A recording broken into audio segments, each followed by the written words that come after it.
Houston to start off the ball game. For San Diego, of course, losing 9 of 11, they have really done a complete about face, and that really shocks Bud Black and also the border city, because having started 9-3, they've now turned around to lose 9 of 11. Dodgers have beaten the Padres 4 out of 6, and here we go. So David Eckstein, the pest, will start it off. Right-hand hitter, 0 for 4 last night. Eckstein takes a strike and we're underway. Dodgers have shut Eckstein and Giles down completely. So Eckstein is 0 for 8 in the series, and Giles 0 for 6 is not playing. Strike one pitch is swung on and foul back, and the count 0-2. So Eckstein leading off, 66 degrees. Last night it was 70 at the start of the game. Slightly overcast skies, but otherwise a lovely evening. Randy, both feet on the rubber.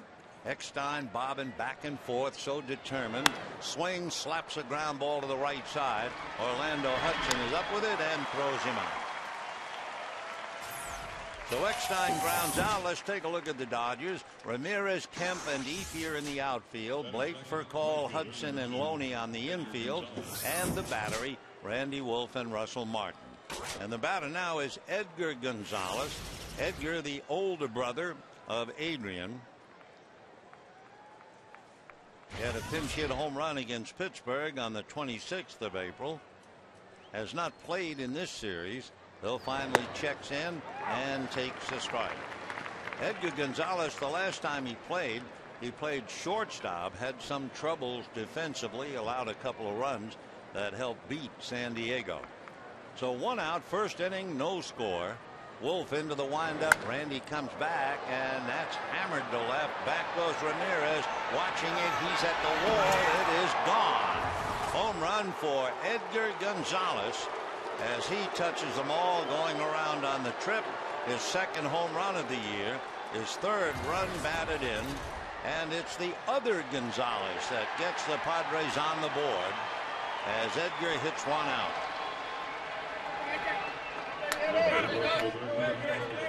So Scott Hairston is coming up, and Randy Wolf on a pitch just above the knees, hammered out of the seats. For Wolf, in looking at his work this year, that would be the third home run that he has allowed. So Edgar's in the dugout, all grins, getting 5s from his teammates, and the Padres lead 1-0. The batter now Hairston, and Randy Wolf delivers, snaps a fastball in for a strike. His fastball at 89.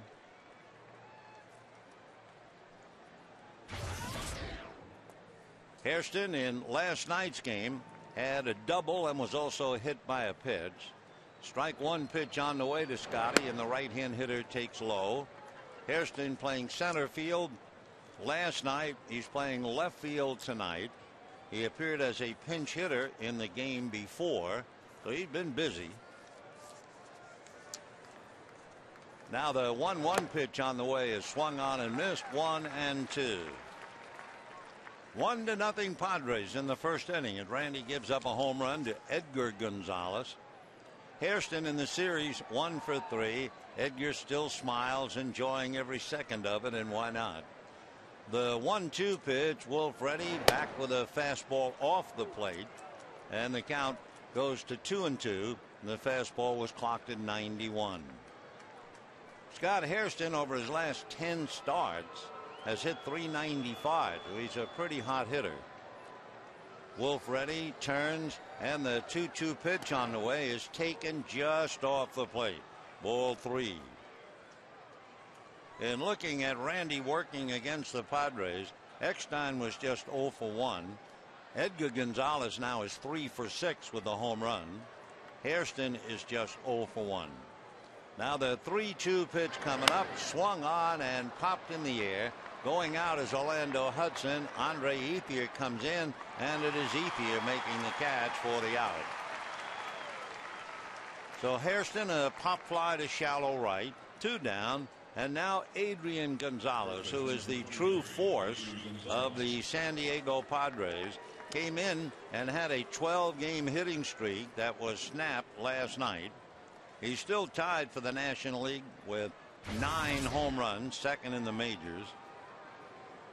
Despite the fact his season-high 12-game hitting streak came to an end, he's been on base all 23 games the Padres have played. He takes way off the plate, ball 1. Randy Wolf and Adrian Gonzalez. Adrian is 0 for 2. Gonzo has been on base in 20 of 23 games, and he's hit in 11 of the 13 road games. The 1-0 pitch on the way, and the left-hand hitter looks, and that stays inside. 2 balls and no strikes.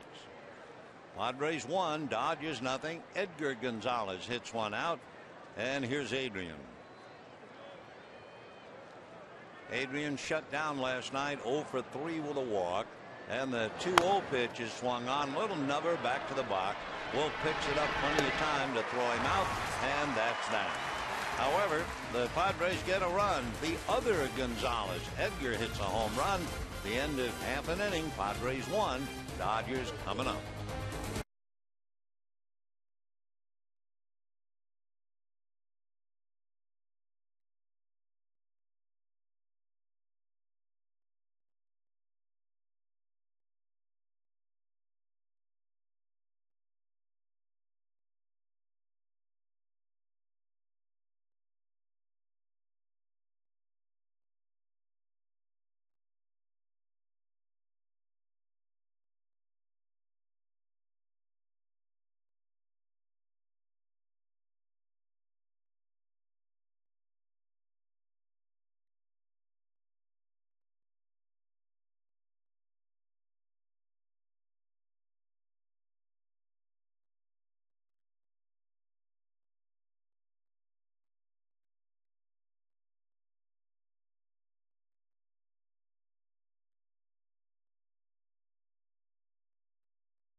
A nightmare game in Colorado.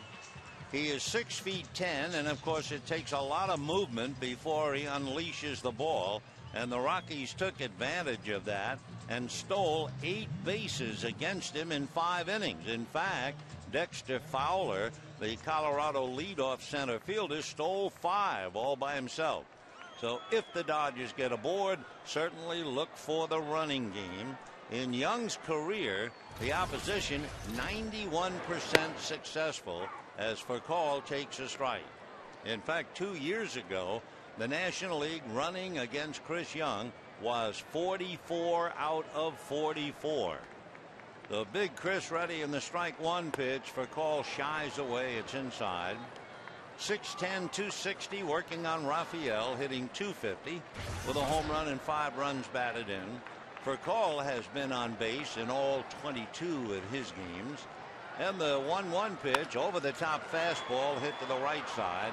Eckstein is up with it to take care of it, and that will do it for Furcal. Let's take a look at the Padres defensively. They have Hairston, Garrett, and Gonzalez in the outfield. Kuzmanov, Rodriguez, Eckstein, and Adrian Gonzalez at first base, and the battery of Young and Hundley. So 1 away, and the batter now will be Orlando Hudson. So Hudson checking in, batting .333.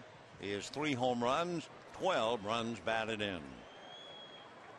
1 for 4 in last night's game. and hitting .338 on the homestand. And the first pitch of the switch hitter, batting left-handed, is low, ball one. 1-0 the count. The Dodgers, by the way, in thinking of what Chris Young might be faced with, the Dodgers have 15 stolen bases. Ground ball nicely knocked down by Adrian, who feeds Young coming over, and they take a base hit away from Orlando Hudson. Good combination play, 3-1, and we have 2 down in the first inning.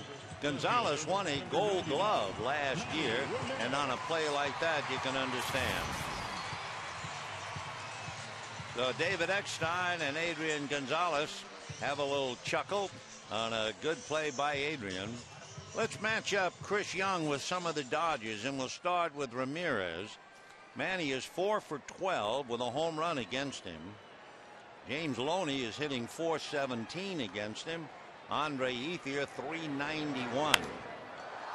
And Ramirez, a fly ball into shallow left field, and coming in a hurry to holler his shortstop off the ball. Scotty Hairston makes the catch. Rodriguez went out, but Hairston wanted it. An easy first inning for Chris Young, and at the end of 1-0 Padres.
The Padres on the home run by Edgar Gonzalez lead 1-0.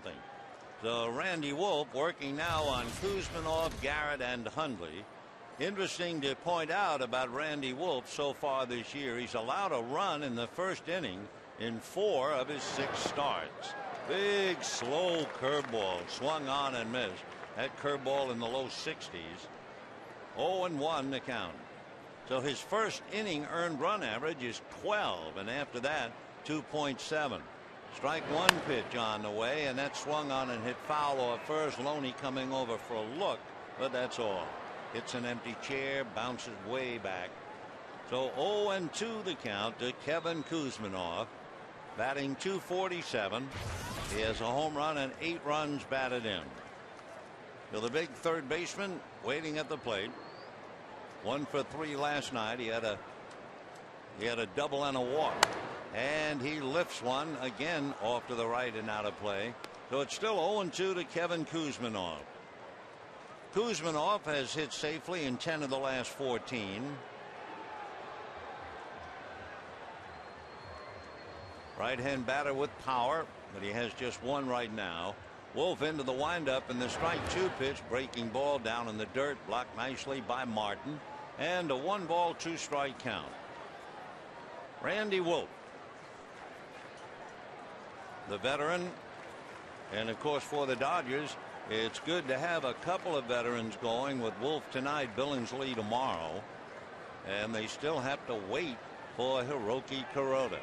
The 1-2 pitch on the way is a breaking ball hit up along third slowly. Casey Blake on the run throws him out.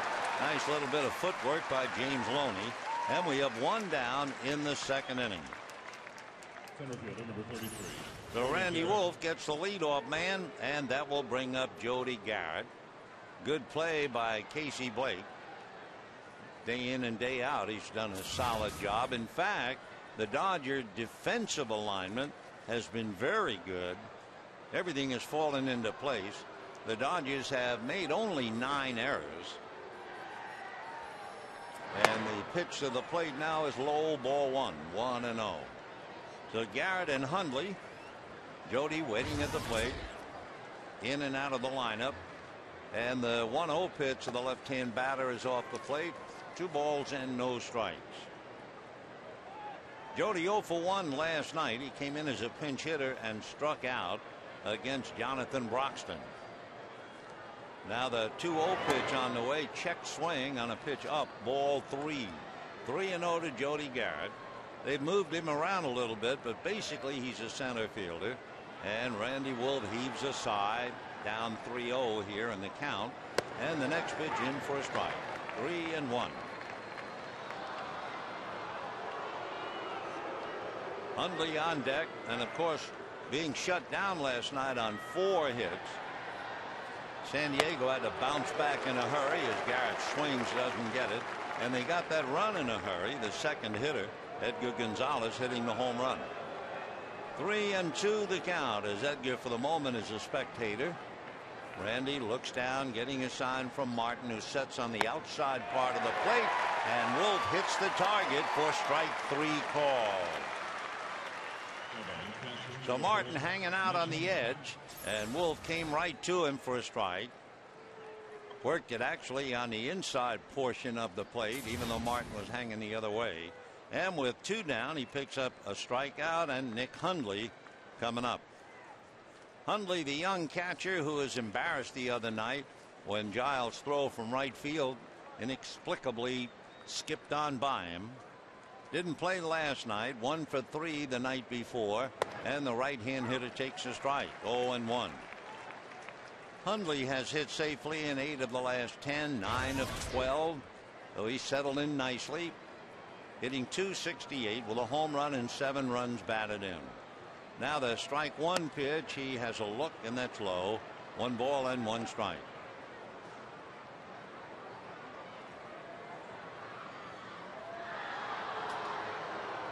Nick Hundley waiting. Now the 1-1 pitch on the way. Wolf delivers, and that's foul back. 1-2 the count. Of course, the name Hundley, if you've been around a while, you immediately think of Randy Hundley, but no relation. Nick back up with 2 down, 1-2 the count. 1-0 San Diego, top of the second inning. And the 1-2 pitch on the way is a fastball popped in the air foul. Blake and Martin and Wolf. It is Martin for the catch, and that's that. 1-2-3 inning for Randy. And at the end of an inning and a half, Padres 1, Dodgers nothing.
Second inning, and Chris Young will be pitching to Andre Ethier, James Loney, and then Russell Martin.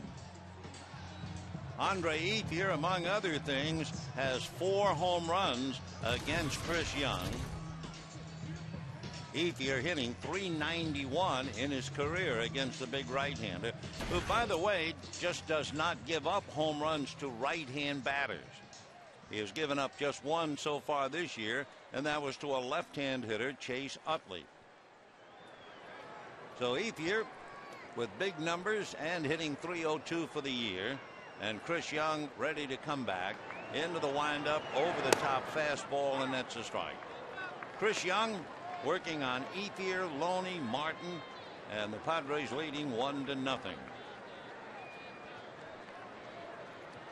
Andre waiting as Young looks in to get a sign. Light breeze blowing out to right. Andre takes the next one high. 1 ball and 1 strike. Chris Young relived a nightmare, if you can believe it, in pitching last year. A line drive off the bat of Albert Pujols caught him flat between the eyes. The 1-1 pitch is in for a strike, 1-2. So Young had last year ruined. He missed 77 games. He had a nasal fracture, laceration to his nose, but came back and is pitching well, thank goodness. The 1-2 pitch, Ethier, big swing and a miss, and down he goes. So Young takes care of Ethier, 1 away, and the batter will be James Loney. James Loney. Pitch was up and then started to dip just a hair, and Ethier right over the top. So 1 out, second inning, and James Loney coming up as Ethier goes back to the woodpile. Loney is hitting .417 against Chris Young, 5 for 12. And the big boy from Princeton standing on the mound, looking down as Loney checks in. Chris into the windup now. Right-handed deals, fastball for a strike, and the count 0-1. Loney hitting .298 with 16 runs batted in. Young into a rhythmical windup, comes back and it's fouled off, 0-2. That windup can be rhythmical with the bases empty, but he is normally in a lot of trouble because at 6'10", naturally it takes a long time what the brain says and how the body reacts. He is 6'10", 260, and as you can well imagine, he was the center on the Princeton basketball team, averaged almost 14 points a game, all Ivy League, and they say he would have been a second-round pick in the NBA draft. No balls and 2 strikes. Young was approached by the Sacramento Kings about playing in the NBA. All right, Chris is ready. Strike 2 pitch coming up. Loney swings and fouls it away.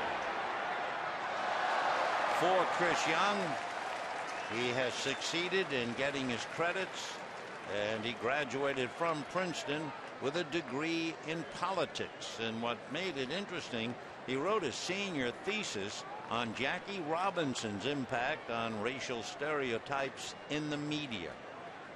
Strike 2 pitch coming up, and it is swung on and popped up, coming down the line, and at third base is Kuzminov to make the catch. Nick Hundley kept backing out and was almost in the way. You know, you can hit the road with the Dodgers for the next Dodger Life road trip to Chicago. Travel to the Windy City May 29th to the 31st. Watch the Dodgers and Cubs at beautiful Wrigley Field. Packages include hotel accommodations, a meet and greet with a current Dodger. To purchase, visit Dodgers.com/road trips or call 323-224-2646. Here's Russell Martin, and he takes low, ball 1. He took high last night and just did hold up and got a walk-off walk to win the game 1-0. Young back with a pitch that's fouled away. Though we have 2 down and a 1-ball, 1-strike count on Russell Martin. Prior to the check swing for ball 4 in the victory, Russell also dribbled the ball up along third Kuzminov knew that he did not have a play, and he allowed the ball to seal his fate, and at the moment anyway, it rolled foul. That was quite an ending to last night's game. 1-1 pitch is swung on and missed. Good fastball at 93. It was a maddening moment for everybody. Martin hitting that little roller. Kuzminov started a charge, then put on the brakes, and the ball spun off foul, much to the frustration of Larry Boa. But the Dodgers came back to win it anyway. The 1-2 pitch is high. 2-2 the count to Russell Martin. Dodgers now have had 2 walk-off walks to win games. So Russell waiting. 2 balls and 2 strikes. Young right back with a pitch a little low, and a 3-2 count.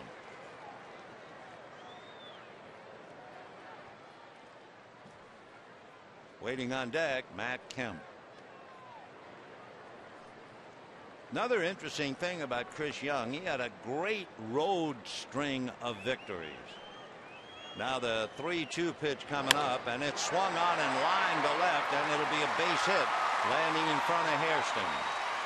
So Russell Martin, a line single to left with 2 out, and the batter will be Matt Kemp. Now everybody knows that everybody runs against Chris Young, and we'll see about Martin. Martin so far this year is 0 for 2 in stolen bases. He had to go down to pull that pitch and hammered it to left field. So now let's see about Matt Kemp. We'll also keep an eye on Martin. Kemp is hitting .273 against Young. 114 successful stolen bases. That's 91% against Young. Right-hander deals fastball high to Matt Kemp, ball 1. Young is 2-4 lifetime and 0-2 here at Dodger Stadium. Matt overall hitting .313, 3 home runs, 18, well, check me, 16 runs batted in. 1-0 the count. Young looks over his left shoulder at Martin. Very deliberate. Now Chris delivers high again. Ball 2, 2-0. We were talking about Chris Young and his string. He went 25 road starts without a loss. There was only one other pitcher to ever do that. That was the great Yankee, Allie Reynolds. And both streaks ended at 25. Young's streak ended here in the middle of April 2 years ago. 2-0 the count to Matt Kemp. Young set, holding, now to the plate, very high again.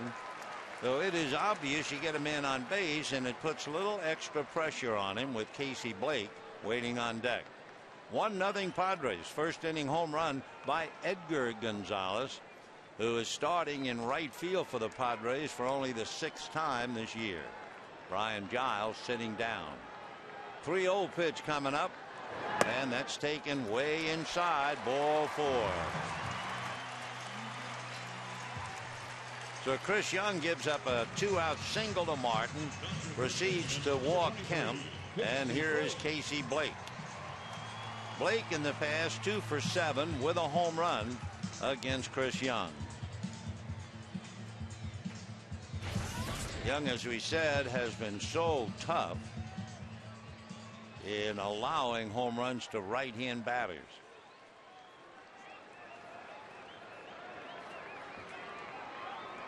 Chris out of a stretch. A look back at second base at Martin. Now the pitch to Blake, and that dips in for a strike, and the count 0-1.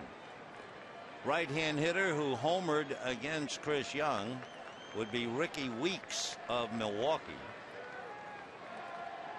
2 years ago he allowed 4 home runs by a right-hand batter, but he usually gives right-hand hitters a very bad time. Strike 1 pitch on the way. Young delivers, and it's swung on, and a high drive into deep left center. Back to the track goes Garrett and makes the catch in front of the wall. So Casey Blake did not quite get all of it. Chris Young dodges a bullet, and at the end of 2, 1-0 San Diego.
A home run by the number 2 batter, Edgar Gonzalez. Now in the third, it'll be Luis Rodriguez, then the pitcher, Chris Young, and the top of the order, that would be David Eckstein. So Rodriguez checks in, right-hand batter, hitting .245. And the first pitch by Wolf is hit in the air to the gap in left center. Kemp on the run, turns and one-hands it, going away. So Rodriguez out to left center to Kemp, and the batter will be Chris Young. Chris Young at 6'10", so he gives you that huge strike zone.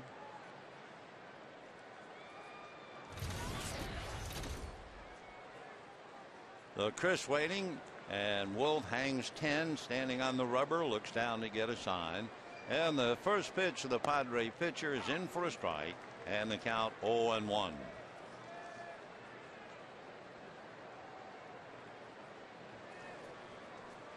No balls and 1 strike to Chris.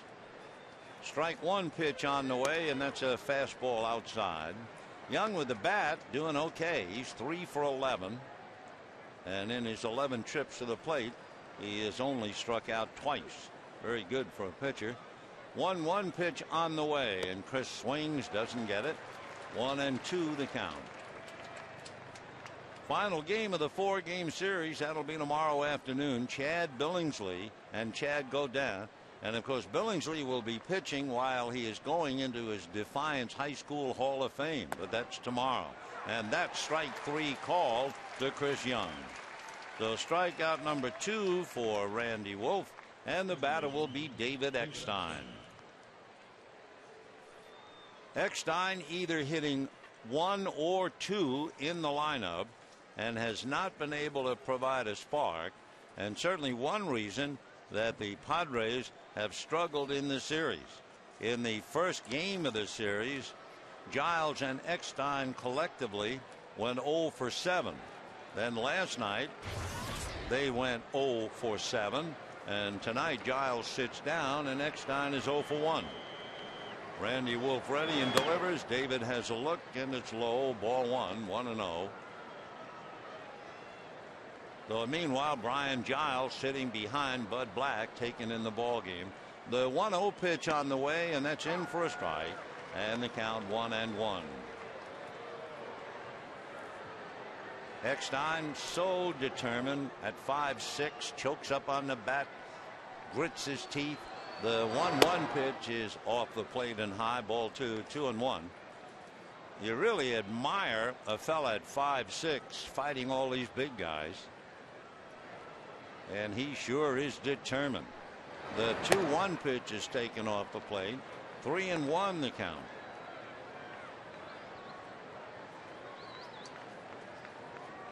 David's had a wonderful career, and he's far from over. And the 3-1 pitch coming up. Randy Wolf deals a strike at the knees, and the count 3-2. So it's got to be a little different. I mean, you're Randy Wolf. One moment you're pitching to a guy who is 6'10", and the next guy is 5'6". Here's the 3-2 pitch on the way, swung on, and a fly ball to center, routine. Kemp is there and puts it away. So down go the Padres. That's 8 in a row retired by Randy Wolf after the home run. The home run makes it Padres 1, Dodgers nothing.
leading the Dodgers 1-0 on one hit, one swing of the bat by Edgar Gonzalez.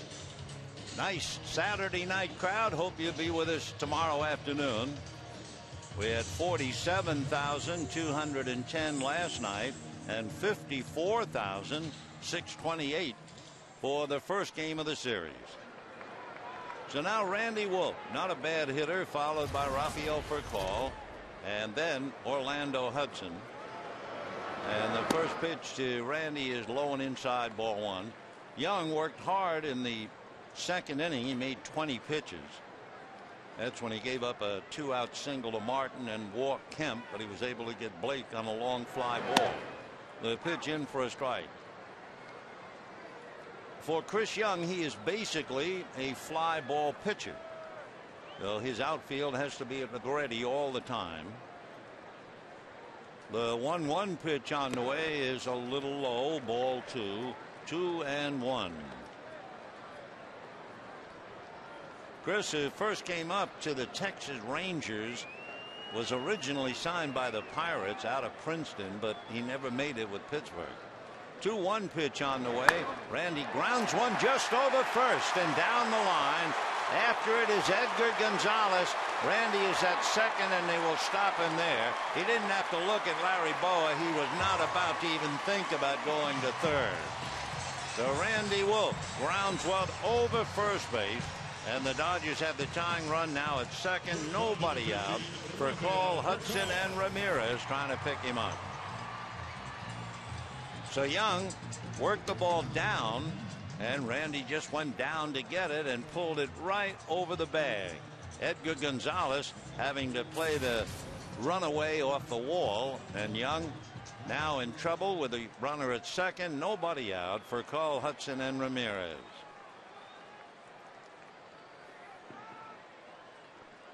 Dodgers have been very, very proficient with runners in scoring position in the series. Rafael lines one into right field. That's a base hit.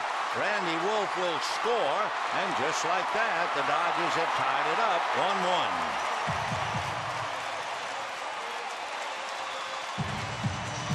So we barely got the idea that the Dodgers have been so proficient with runners in scoring position. They were 5 out of 10, and now they're 6 out of 11. The other side of the coin would be the Padres.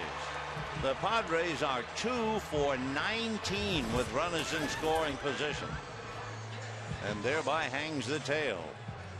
So 1-1, nobody out for Furcal at first, and if you're thinking about Furcal running, you're probably right.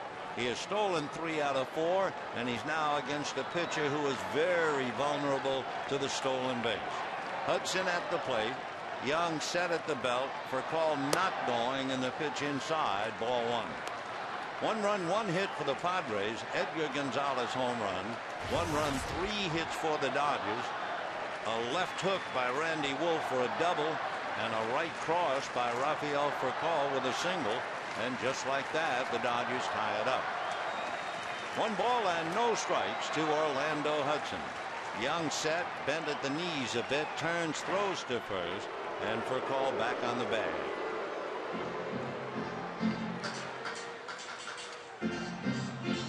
Where they tell you to count sheep in order to go to sleep, I'm sure Chris Young is counting stolen bases, and it keeps him awake. The big right-hander ready, set, and comes back 1-0, and that's inside. Ball two. 2-0 the count to Orlando, who has sure found a home at Dodger Stadium, hitting .485 here in the 9 games plus tonight. And of course on deck, Manny Ramirez. Furcal held on by Adrian Gonzalez, takes his lead. Looking over at him is Young, set at the belt. There he goes, and the pitch is swung on, and a ground ball to the right side. They will take care of Hudson. So Orlando swinging with Furcal going. Rafael would have stolen second base, and now here comes Manny, and they certainly have a place to put him. But remember, Ethier gives Chris Young a very bad time. So the folks in Manny Wood waiting now as Manny checks in. That is the blue section just outside the foul pole down in the left field corner. Manny hitting .358. Eckstein right near the bag at second. A modified shift, but he's holding for call on at second. Young looks, ready, delivers, and Manny takes a strike. Fly to left field in the first inning.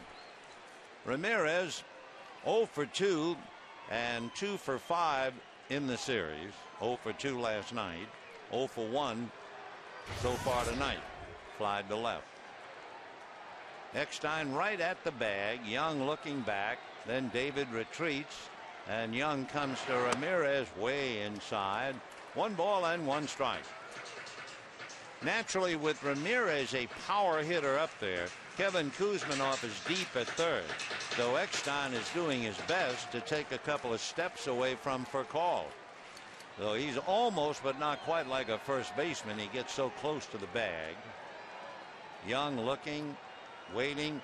Furcal bluffs. Manny takes high. It pops out of Hundley's mitt, but no advance.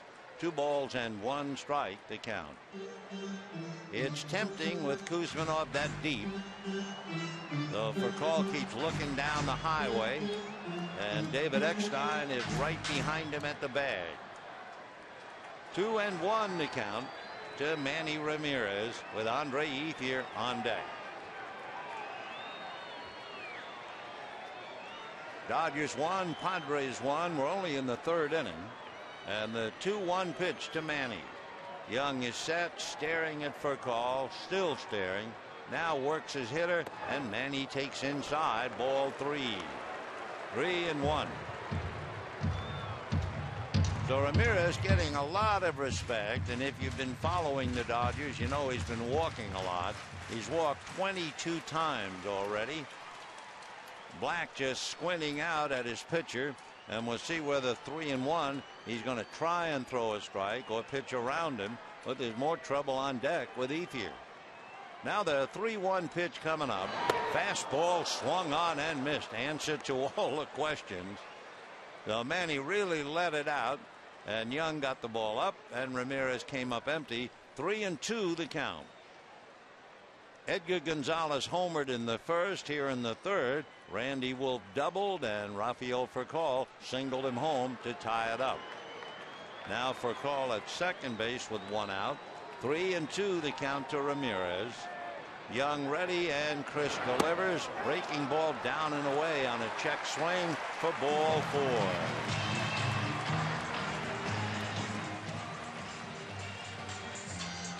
Dodgers now at first and second with 1 out. And if you're Chris Young, you got to think to yourself, I'm not sure if I'm not worse off walking Ramirez and having to face Ethier. Ethier 9 for 24 with 4 home runs against Chris Young. Andre overall batting .299, 5 home runs and 22 runs batted in. Appeared as a pinch hitter last night for the first time and flied to center. Tonight he struck out in the second. So 2 on and 1 out. Young's first pitch drops in nicely for a strike, and the count 0-1.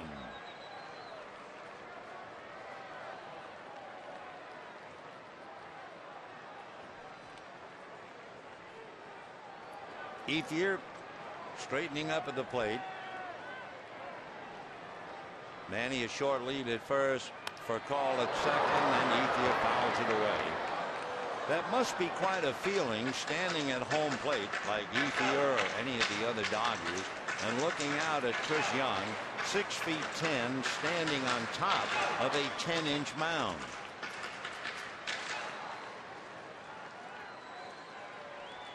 No balls and 2 strikes.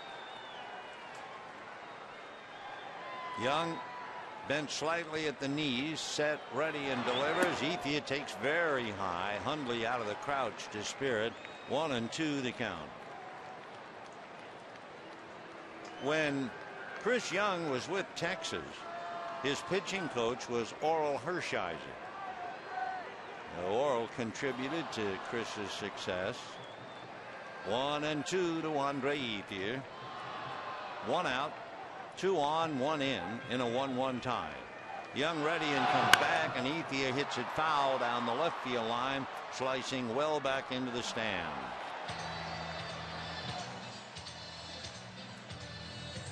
What Young had to do at 6'10", he really had to work out, and he had suggestions, especially from Greg Maddux at the time. And Young went to Las Vegas and partnered with a physical therapist who did great muscle work with Tiger Woods and other pro golfers. Here's the 1-2 pitch. Young delivers, swung on and missed, so he strikes out a nemesis for the second time. Andre Ethier blown away. So Young has 2 strikeouts, both against a guy who was hitting .395 against him. Pitch just was up and out over the plate, and Ethier came over the top, and down he goes. So now the batter is James Loney, hitting .294. Chris Young with 2 strikeouts tonight. So he has 22 strikeouts and 14 walks. Came in with a record of 2-1. Chris Reddy checking the runners, now to the plate. Loney takes a strike. So in the inning, the Dodgers were trailing 1-0. Wolf doubled to right. Furcal singled him home. Took second as Hudson grounded out. Stayed there when Ramirez walked. Now Ethier has struck out, and here is Loney. James fouled out to Kuzmanov in the second inning. Back comes Young, drops this one in for a strike, so Loney is in a hole. No balls and 2 strikes.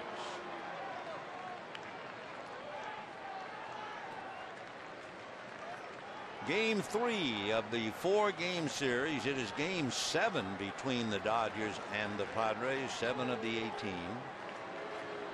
0-2 to Loney. Now the strike 2 pitch on the way. Chris Young ready, pitches foul back off to the left upstairs, and the count remains no balls and 2 strikes. Another foul into fastball alley. 0-2. 1 run, 1 hit for the Padres. The home run by Edgar Gonzalez.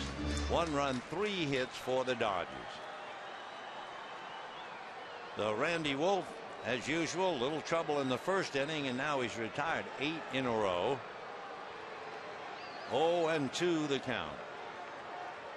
And now meeting at the mound. Dodgers had a personnel change today. Number 1, they had to put Hung-Chi Kuo on the disabled list. Bad elbow. They brought up a left-hander, Brent Leach, Leach. And it looks like Jeff Weaver will be a starting pitcher next time around. And perhaps James McDonald will go to the bullpen. We'll see. All right, they're ready, and the strike 2 pitch to James Loney. Young comes at him, and it's a little ground ball to first. Up with it there easily is Adrian Gonzalez, and that's it. So a brief flurry. The Dodgers get a run on 2 hits and leave 2, and at the end of 3, a 1-1 tie.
tickets. Complete rules available at participating 76 stations. Fourth inning here at Dodger Stadium. We have a 1-1 tie. Randy Wolf and Chris Young. Edgar Gonzalez will start it off. He homered in the first inning. Edgar, the older brother of Adrian, and Randy heaves a sigh and goes to work. Edgar will be 31 the middle of June. He takes a strike. Adrian will be 27 on the 8th of May. Adrian came along pretty easily. For Edgar, it's been more of a struggle. The strike one pitch on the way. Breaking ball, it stays low. 1-1. Adrian is 6'2" and 220. Edgar is an even 6, 180. Edgar was originally drafted by the Devil Rays. Swings, grounds one to third, and kicked by Blake. Picks it up, throws, and it is too late. So Casey Blake has trouble with the ground ball, and it will go as an error, and Edgar Gonzalez safely aboard. One other thing about Edgar Gonzalez, it certainly wasn't easy. He had over 900 games in the minor leagues before he got his first major league hit. This time he's aboard on the error. For Edgar, 900 games in the minor leagues, got his first hit in the month of May last year at Wrigley Field. So now the batter is Scotty Hairston. Out of a stretch goes Wolf. A bluff by Edgar, the bunt foul, and the count 0-1.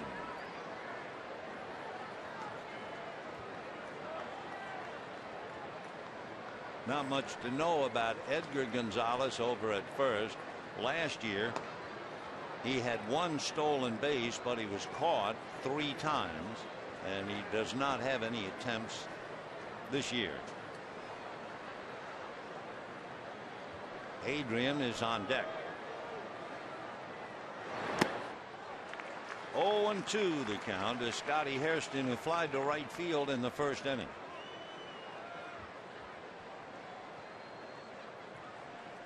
Two teams in direct contrast. The Dodgers have won 3 out of 4 and a perfect 9-0 record at home. The Padres started the year 9-3, and they've now lost 9 out of 11.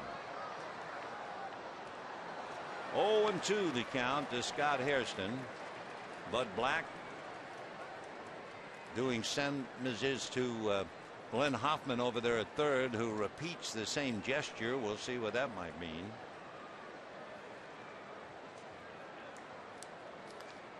Bud Black had a fine career pitching for the Royals, the Indians, the Blue Jays, and the Giants. Fouled away. For Bud, he got a Bachelor of Science in Business Administration from San Diego State.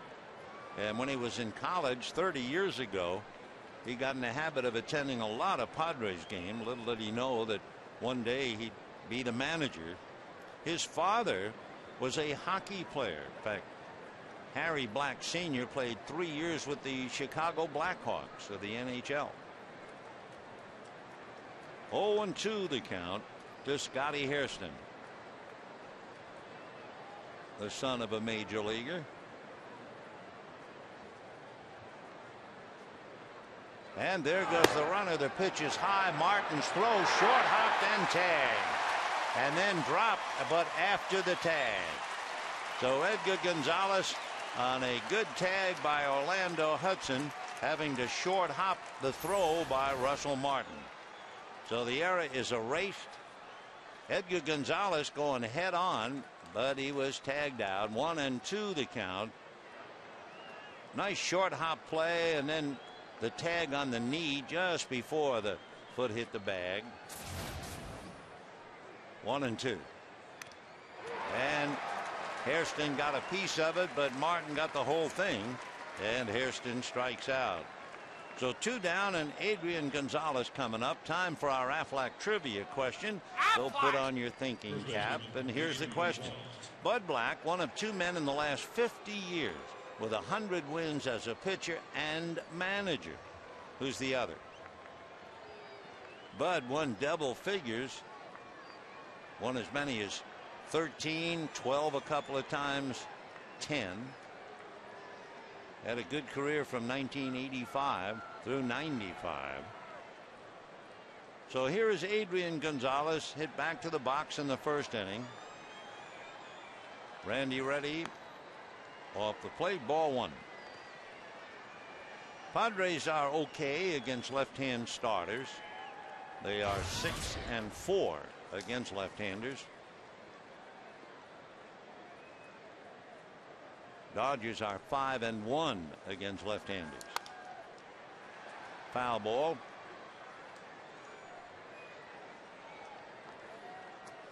Tomorrow, Chad Billingsley trying to keep it going. And he'll go up against Chad Godin from New Orleans, Louisiana. There's Godin right there. Originally signed by the Devil Rays. Came up with the Devil Rays, then played for the Blue Jays and the A's and the Cubs. So he is no kid. Go down the 34th round pick by the Devil Rays. Talking to Jake Peavy. Go down doing the talking and Peavy doing the listening.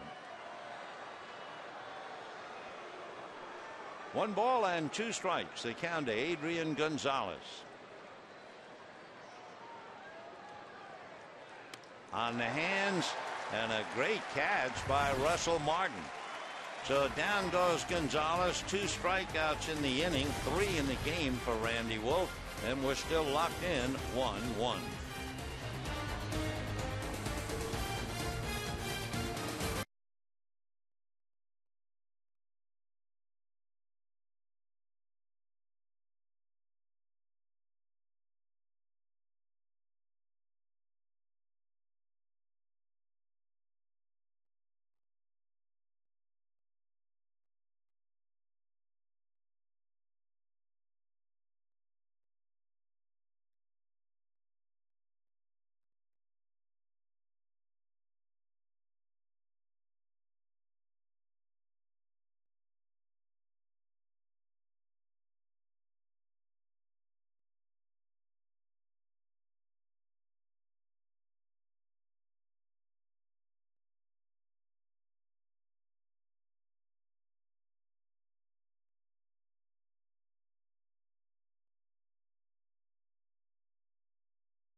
Where what you see is what you pay. 1-1 tie as we go to the bottom of the 4th inning, and it's great to see the kids here. Always good to see them.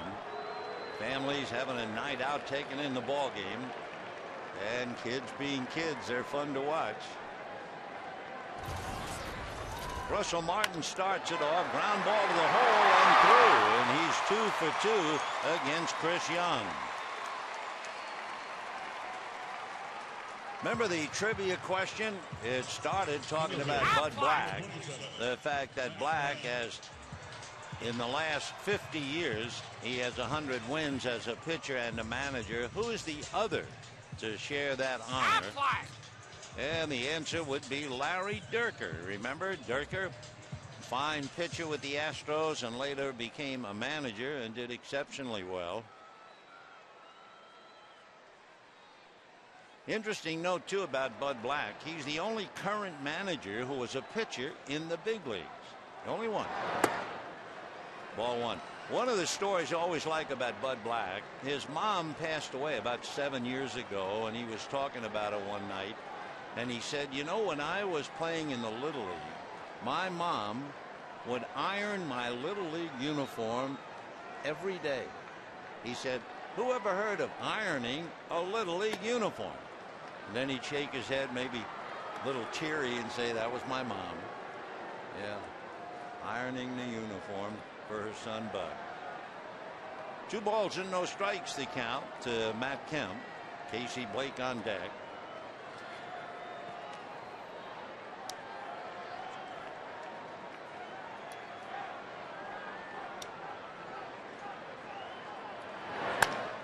And a towering pop fly. A lot of people could run out and get under it, but it's Jody Garrett to make the catch. So Kemp pops it up into shallow center. Martin holding. Interesting, the Dodgers have had at least 1 man on base in 3 of the 4 innings, and they have not really tried to steal a base. Furcal took off in the 3rd inning, but Hudson grounded out. So with a pitcher who is so vulnerable to the stolen base, the Dodgers haven't tried it yet. So here's Casey Blake, struggling against Padre pitching this year.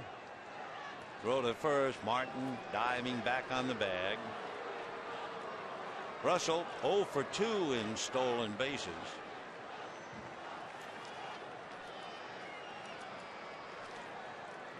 Martin trying to read Young, held on by Adrian Gonzalez. Last year Martin had 18 stolen bases. That's a good pitch. 0-1. The year before, in 07, Russell Martin had 21 stolen bases. Nothing yet.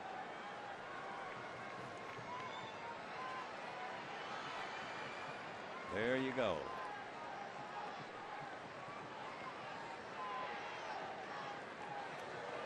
Pretty close.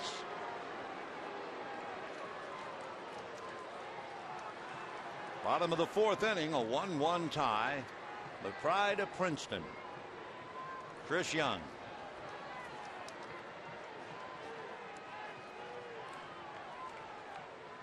Oh, 0-1 the count. Can you imagine what it must have been like for poor Chris Young to get hit in the face by a line drive by Albert Pujols, then go through the surgeries and the long layup, and then go back out there? I mean, we're always thinking about the hitter who has been beamed and whether he'll come back. How about the pitcher? 1-1.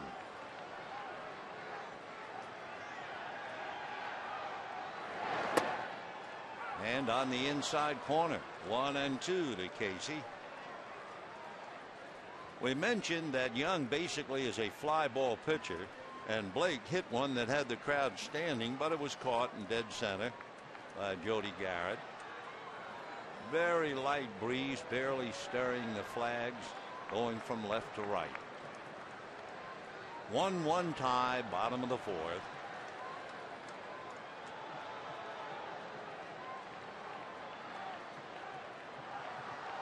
And there goes Martin. The pitch is fouled at the plate.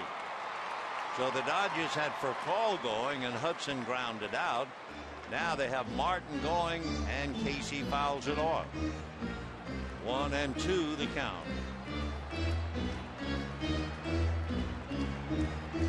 Basically, when you look at the book on Chris Young, he has a big fastball up to 95, curveball, and a changeup.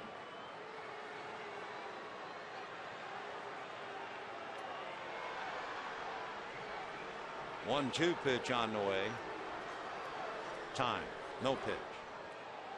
The hitters talk about Young's fastball coming at a steep angle, but the fastball stays up instead of the normal trajectory, so it gives the appearance that the fastball is rising, and as the hitters say it, his fastball has late life. 1-2. Coming into the game, he's had 20 strikeouts in 26 innings. 1-2. Martin bluffs, and Blake foul tips it. So Casey goes heading back to the dugout with 2 down, and Randy Wolf coming up. That would be the 3rd strikeout for Chris Young. Don't forget tomorrow, Chad Billingsley and Chad Gaudin. Gaudin with that French name you immediately know he's from Louisiana. Randy doubled right over the bag in the 3rd inning and scored a run.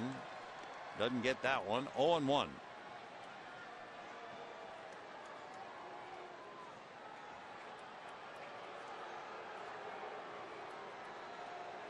Waiting on deck, Rafael for a call. We have a 1-1 tie here.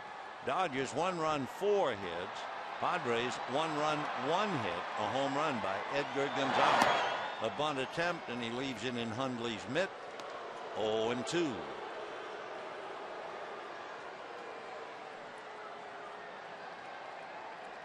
Dodgers have left 4. Padres have not left anybody.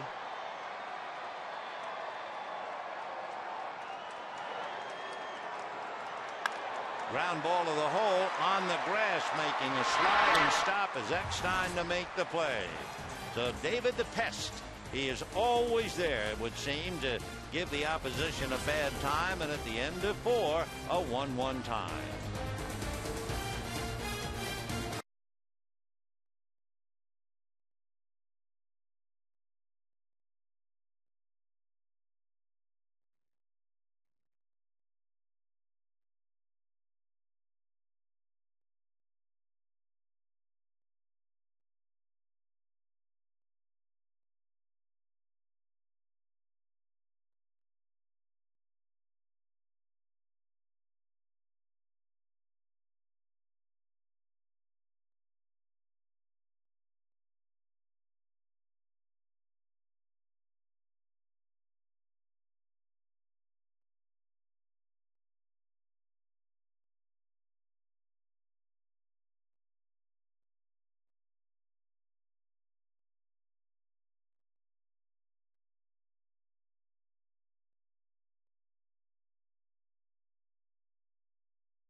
Of the year, way back in those salad days of '65, talking to Edgar Gonzalez.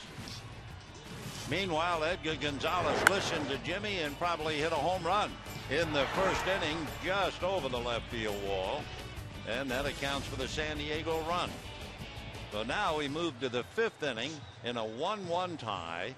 It will be Kevin Kuzminoff, Jody Garrett, and then Nick Hundley.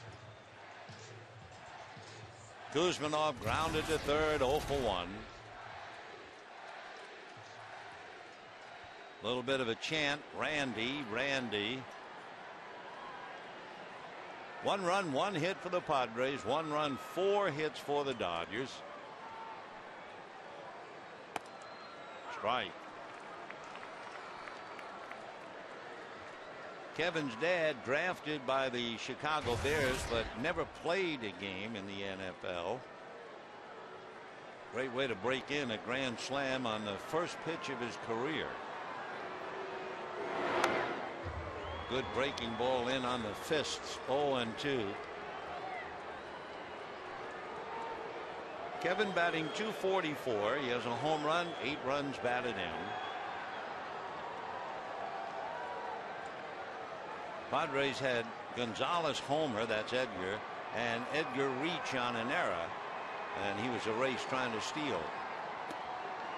Those are the only people out on the base paths for San Diego. Meanwhile, the Dodgers have left 5 in their 4 innings of at-bats. 1 ball and 2 strikes.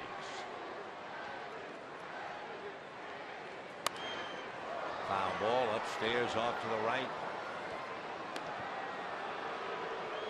Still 1-2.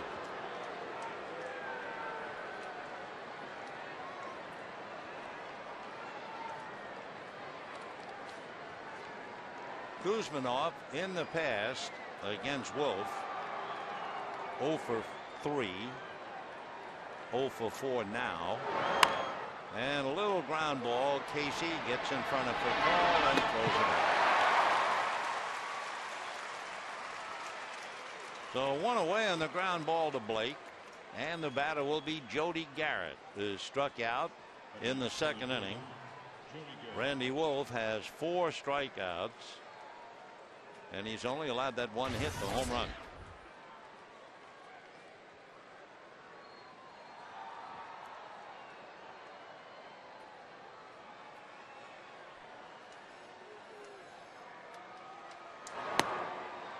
Check swing for a strike. 0-1. Padres got their run in the 1st inning. Dodgers got their run in the 3rd. And here we are in the 5th.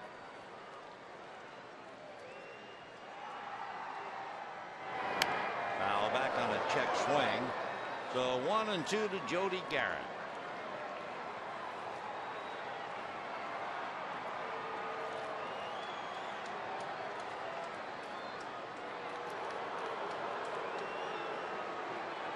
Last year, Garrett hit .308 against left-hand pitching. Little ground ball to Loney, and that'll be that. So Jody tied up, goes 0 for 2, and the outs continue for Randy Wolf. So Nick Hundley, the catcher, coming up. He fouled out to Russell Martin in the 2nd inning.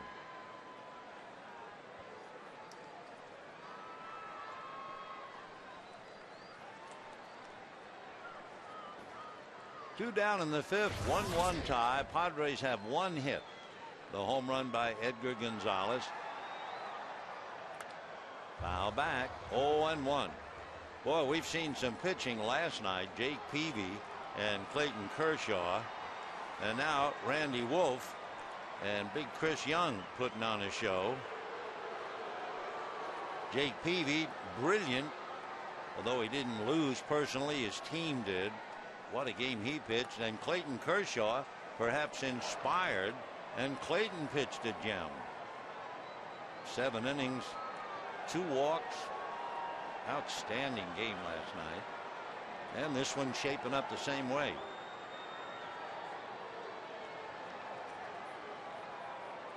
Big, slow breaking ball, missing ball 2. Randy's finest game, if you talk about a low hit game, he had a 1-hitter back in 2001 against Cincinnati. And he's behind now, 3-1. To repeat, the Dodgers have had to put Hung-Chi Kwo on the DL with a sore elbow, and you hope Kwo can come back. 4 arm surgeries, including 2 Tommy Johns. Well, that's asking a lot. That's foul back, 3-2. Dodgers brought up Brent Leach, L-E-A-C-H, and it looks like Jeff Weaver, who did a good job in relief the other night. Weaver will go into the starting rotation.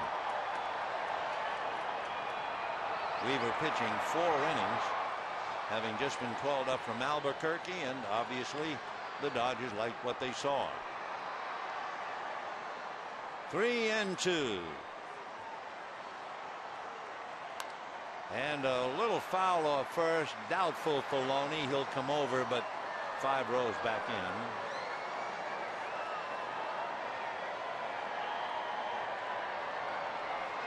So Nick Hundley on a 3-2 count.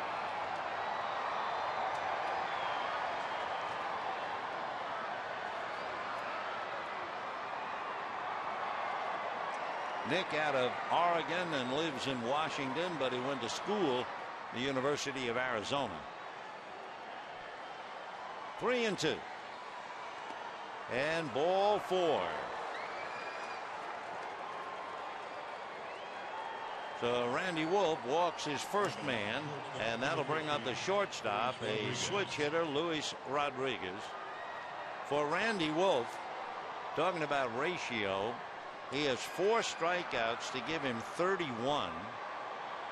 31 strikeouts and 9 walks. Better than 3-1. So here's Rodriguez, who flied to center in the 3rd inning.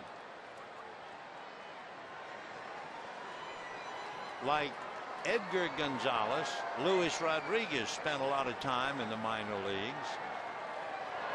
Edgar finally got, as we mentioned, after 900 games, he got his first major league hit. Luis Rodriguez played in over 860 minor league games with over 3,000 at bats as the brothers Gonzalez look on.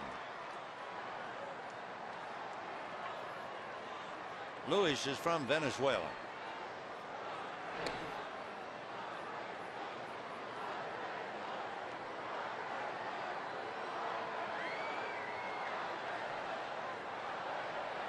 So Randy working on Rodriguez, who's a chip off the old block in the sense that Rodriguez's father was a professional softball player, and so was his mom.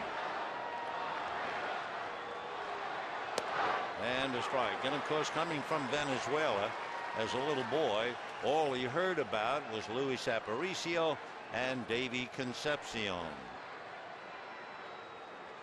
Omar Vizquel, a 3rd great shortstop to come from that country. Luis signed with Minnesota. He was only 16. And what a culture shock. He wanted to go home. I mean, he was from a town of about 11,000 people, and he didn't speak any English. And there you are, 16 and a half, 17. You've got to feel very lonely.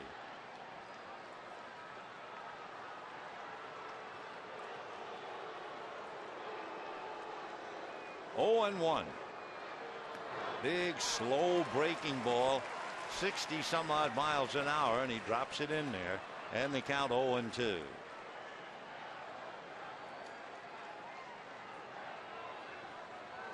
So standing at first with 2 out, Nick Hundley. Rodriguez trying to move him around.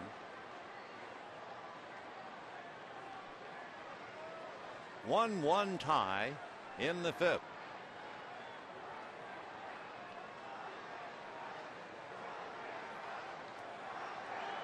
And missed with the fastball, 1-2, probably just to show it to him and give him something to think about.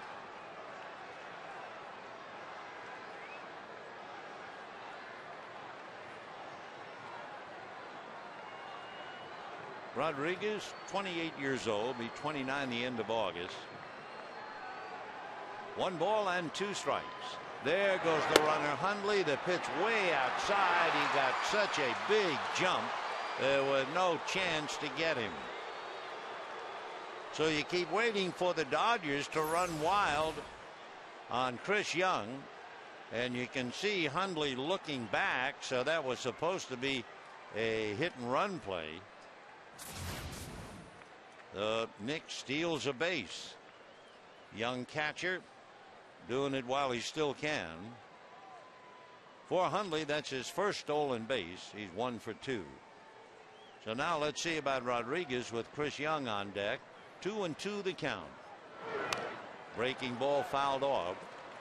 That's that big 60 some odd mile an hour curveball. 2-2.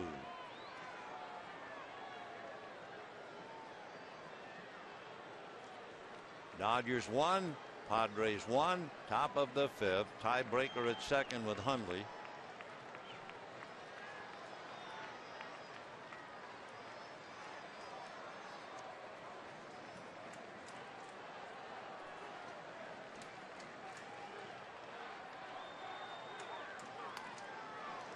Still 2-2, still curveballs.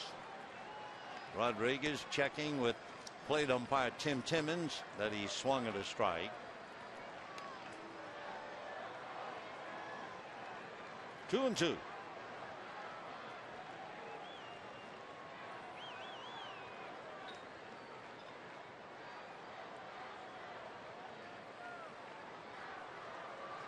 Luis, he played on a Venezuelan championship team last year. It's a team that's won the title 4 straight years. Fastball missed.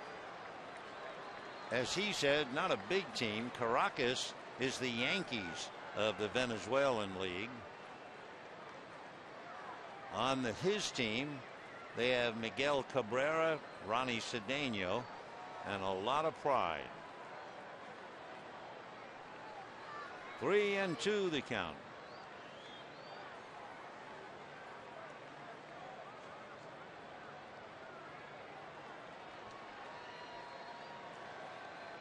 Rodriguez in and out of the box. Randy just waiting. Outfield straightaway and reasonably shallow. And ball 4. So Rodriguez has a very, very good at bat and nurses a walk. It was an 8-pitch at bat, and he draws the walk, and the batter will be Chris Young. So with 2 out, Hundley walks, Stoll second. Rodriguez, 8 pitches, draws the walk, and Chris Young, who struck out in the 3rd, coming up. Dodgers a little frustrated when you get the first 2 outs in the inning, and then you walk the number 7 hitter.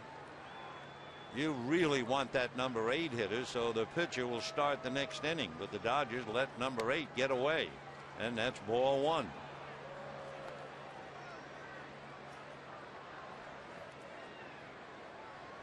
So Randy allowing the home run in the 1st inning. Now with 2 out, back-to-back walks. 1-0 to Chris Young. 1-1.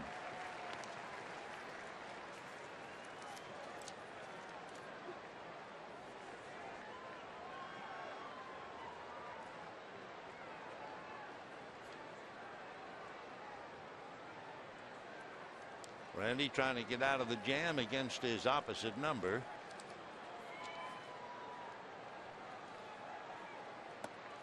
And that's low. Ball 2. 2-1.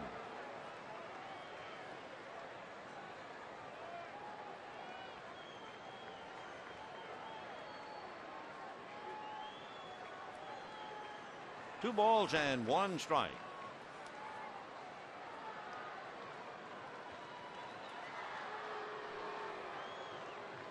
And line to right. Ethier on the dead run picks it off.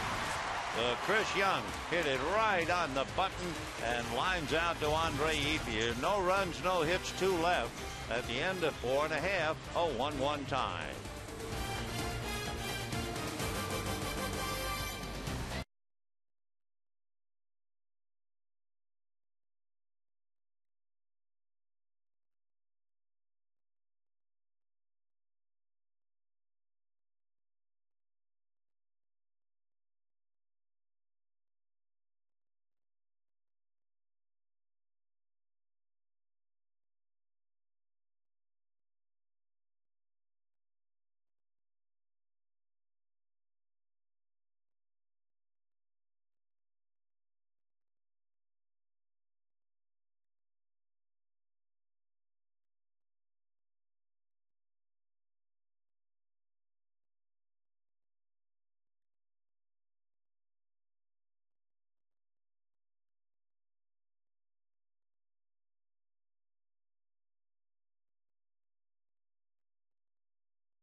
Fastball down and doubled over first base.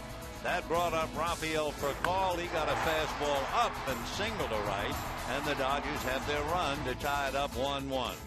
We're heading to the bottom of the fifth. It'll be Furcal, Hudson, and Ramirez. And by the way, Randy, we talked about it, having trouble with the numbers 7 and 8 hitters.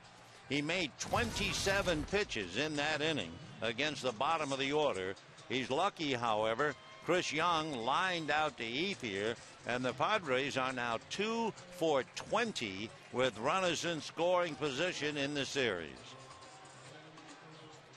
So Furcal grounded out and singled. He'll start. Then Hudson and Ramirez. 1-1 in the fifth. Dodgers have left 5. Padres have left 2. Here we go. Kuzman off in on the grass. And that's a strike. 0-1 to Rafael. Hitting .255. Singled, reached in the third inning. So he's been on base in 23 straight games. 1-1.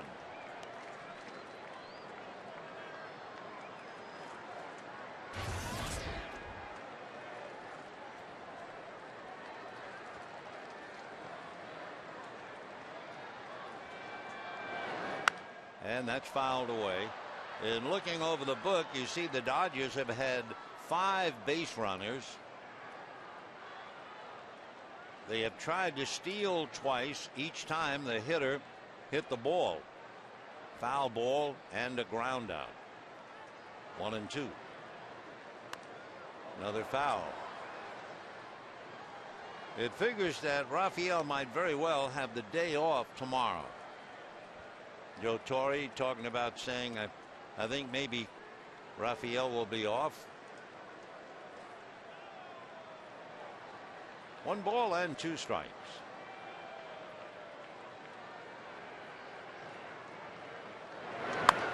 And fouled away. When that was a slider thrown by Chris Young. As we mentioned, he had been signed by the Pirates and also pitched for the Texas Rangers, and there was always a debate on his curveball or his slider. 1-2. 2-2.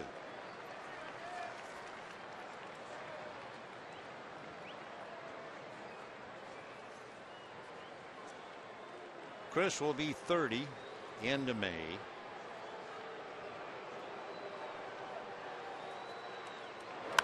And that's a towering foul.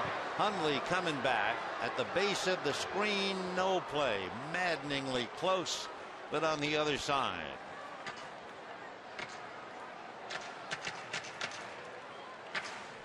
Last year, in looking at the Dodger hitters going against Chris Young, last year left-hand batters hit .259 with 7 home runs, and he is so tough on right-handers. They hit .189 against him.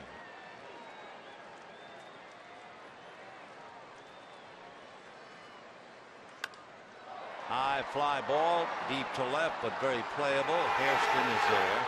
1 away. Young is big enough at 6'10", and his hands are big enough. He was a basketball player. He can palm a basketball. That's how big the span of his fingers are.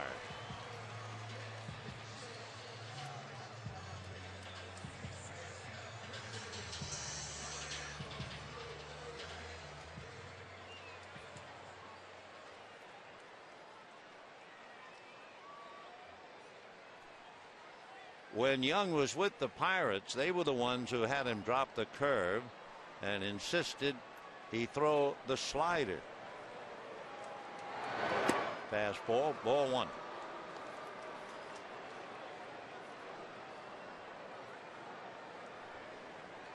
Dodgers won, Padres won. Last night they battled 0-0. Tonight 1-1. Fastball fouled away.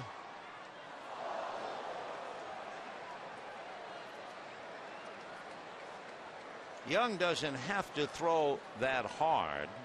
One reason why he's a fly ball pitcher. But coming down out of the top of that mound, he really has an advantage. 2-1 the count.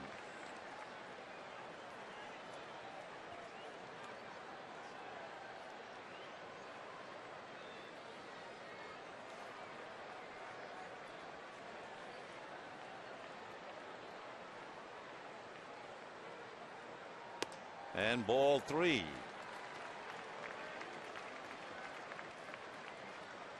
And waiting is Manny.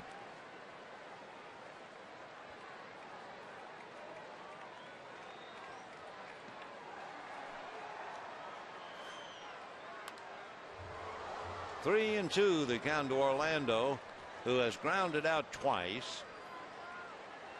Padres just have one hit, and that was a home run by Edgar Gonzalez in the first inning. The Dodgers have 4 hits. Martin has 2 singles. Wolf has a double, and Furcal a single. Ground ball speared by Adrian, feeding the big man coming over. And just like that, 2 out. You know, you can take a seat in Mannywood. Sure, Dodger fans have the chance to sit up close to Manny with 2 field box tickets, 2 limited edition Mannywood t-shirts for $99 in honor of number 99. Seats are limited, so buy now at Dodgers.com/specials or give us a call 866-DODGERS today and join us in Mannywood.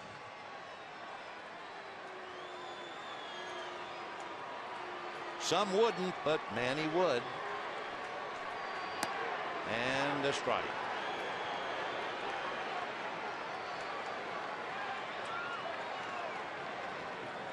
Manny flied to left and drew a walk. 0 for 1. 0-2. Pretty good fastball, 85, but it's not like Chris Young is knocking the bats out of hitters' hands. He is just pitching very well, like Randy Wolf. 0-2 to Ramirez. Andre Ethier on deck. And remember, the Dodgers 8-0 at home, trying to go 9-0 and match the 1946 Brooklyn Dodgers in Ebbets Field. Joe Torre, a Brooklyn boy. So that would be another nice feather in his cap.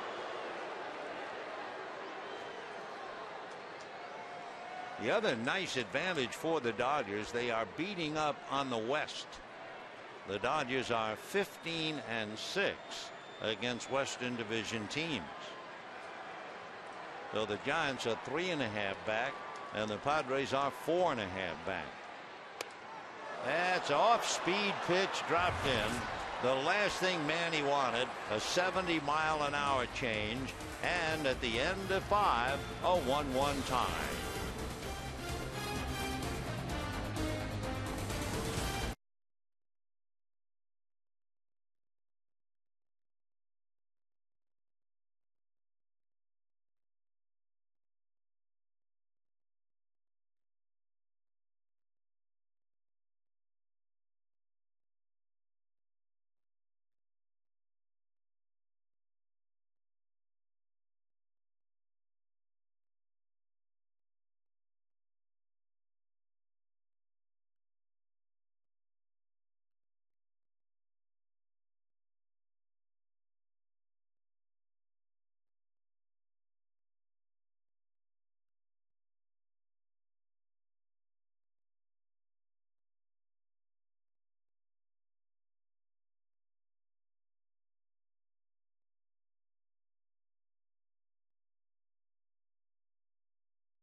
innings against the Giants, went on to win 13 that year and become the National League Rookie of the Year.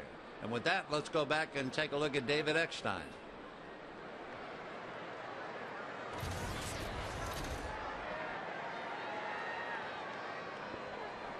One as we move along,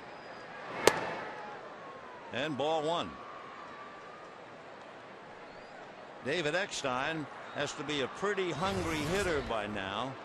Got a lot of offers in the 3 games. 0 for 10. Brian Giles didn't help either. It's one reason why the Padres shut down last night and have just 1 run on a home run tonight. 1-1. The outfield is very shallow, and Matt Kemp shading Eckstein into right center. Of course, David twice in his career has hit 8 home runs. But he's up there to get on, not really to try and hit a home run.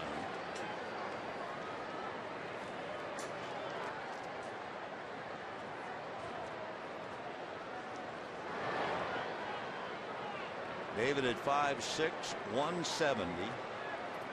Originally signed by the Boston Red Sox out of the University of Florida.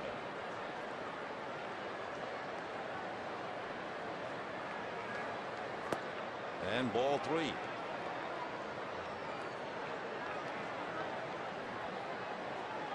Randy working on Eckstein. And that's in the dirt for ball 4. Ball is still live and almost hit Eckstein on the foot. David Eckstein's father, who taught at the local high school, he was a big fan of situation comedy like Ozzie and Harriet. So he named 2 of his sons Ricky and David, like the show. Edgar Gonzalez. Ricky is now a batting coach, and here's David. So with Eckstein at first on the walk, Edgar Gonzalez coming up. Randy Wolf has walked 3 tonight. Edgar Gonzalez homered, hit a ground ball, and Blake had trouble with it for an error. 1-1 tie in the 6th, and Billingsley and Godin tomorrow.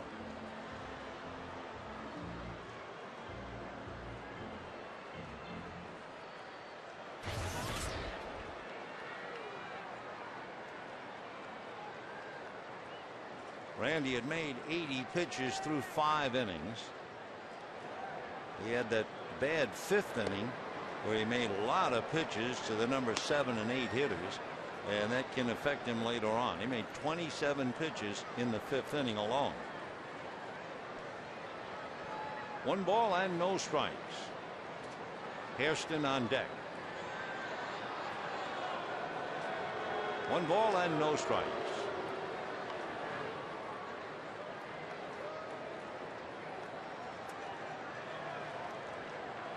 So Eckstein at first in this kind of a game, you take a look and see what he's been doing on the base paths, and David does not have a stolen base.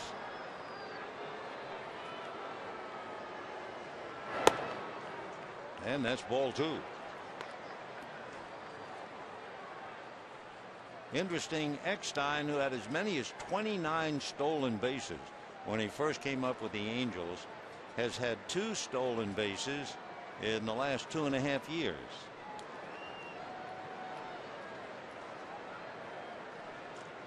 Two balls and no strikes.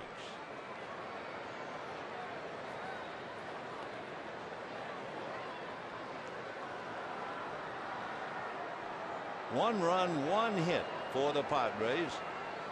That hitter is at the plate, Edgar Gonzalez, who homered. For Rick Honeycutt and Joe Torre, no doubt thinking that Randy's starting to make too many pitches. He has walked 3 of the last 4 batters he has faced. And that gets away from Martin, so Eckstein goes down to second. So we'll wait for the scoring on it. But Randy suddenly struggling with the strike zone, and Honeycutt's going to go out and see if he can help. Pitch is down and dirty. Martin did everything properly, but it still bounced away. He sets the glove, it hits the heel of the mitt, and then squirts off to the right. So it'll be a wild pitch with Eckstein at second, nobody out, and Edgar Gonzalez up there with a 3-0 count. So Randy was breezing along, and in the 5th inning got Kuzminoff and Garrett. Then he walked Hundley. Then with Luis Rodriguez, the number 8 hitter, he had an 8-pitch battle with Rodriguez, and Rodriguez won it with a walk. He was fortunate that then Chris Young came up and hit one right on the screws, and it was flagged by Andre Ethier in right field. And then he comes right back, walks the leadoff man Eckstein, wild pitches him, and he's 3-0 to Gonzalez. So Randy's reaching for his control, and he's lost that as Gonzalez walks. So he's now walked 4 of his last 5 hitters. Completely out of sync, and Honeycutt on the phone. James Loney is going to consume a little time. He's going to go to the mound, talk to Randy for the second. Scott Hairston has flied to right and struck out. Adrian Gonzalez on deck, and Loney looks like he's hunting for the bunt. James is in on the grass. Ramon Troncoso gets up in the Dodger bullpen. So Troncoso loosening up, and we'll see about Hairston and whether he does try to bunt or not. Adrian Gonzalez, the big hitter, is on deck. For Hairston, he does not have a sacrifice. Remember, San Diego struggling with runners in scoring position. They're 2 for 20 in the series. Fastball, strike. 0-1. Got to be maddening. You're breezing along for 4 2/3 innings throwing strikes, and then all of a sudden you can't find the strike zone. 4 of the last 5 hitters have walked. 0-1. Now he has Hairston in a hole, 0-2. Randy has now reached 92 pitches. 9-2. Where does that put him in his work so far this year? Well, last time out 83, time before that 91. He's gone over 100 pitches only once. That was against Colorado here. He made 103. So they're watching and they're counting. 0-2. Eckstein and Edgar Gonzalez out on the lines. Nobody out. Ball 1. Randy still has a little pop on that fastball. He just hit 91.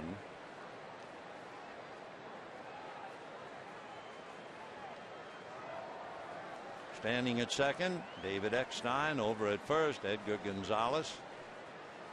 Scotty Hairston at the plate. Hitting .370.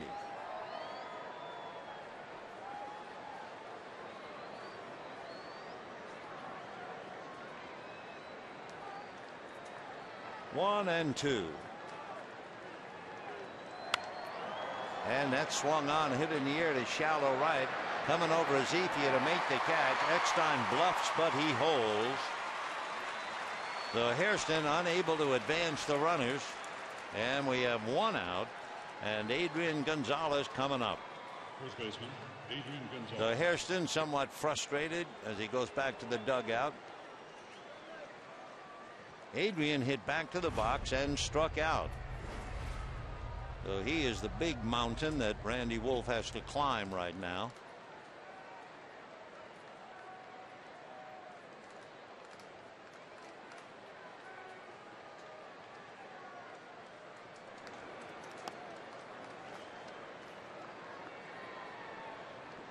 Adrian signed a 3-year deal to stay with San Diego. He's born in San Diego, so he's going to be a fixture there for quite a while. And a strike. 0-1. Coming into the game and looking at Wolf and Adrian Gonzalez. Adrian was 0 for 2. Now he's 0 for 4 against Randy Wolf. 1 out, 2 on, 1-1 tie in the 6th. 0-2. Now remember, Adrian had a 12-game hitting streak and it was snapped last night. He went 0 for 3 with a walk.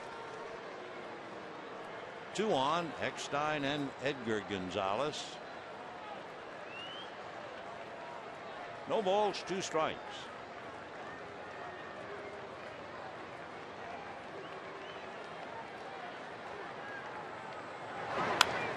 Foul back.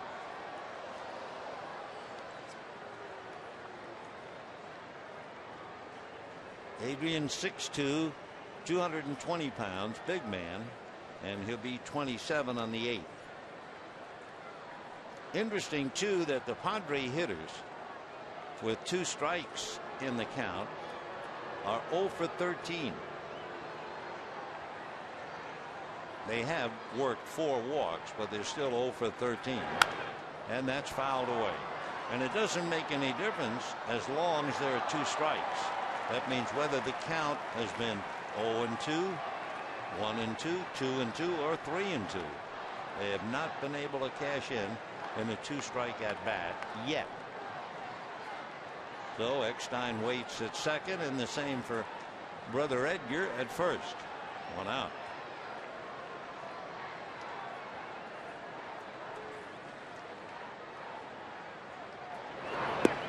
Off the plate, 1-2 the count. So Randy is slowly working his way to the 100 pitch mark. There he is, 99. And that 5th inning is what's really hurting him now. The 2 walks are the bottom part of the Padre lineup. 1 ball, 2 strikes. 2-2.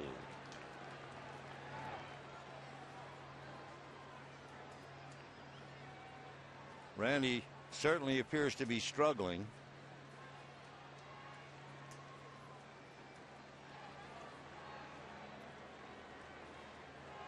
Of course, anytime you face Adrian Gonzalez, you are struggling.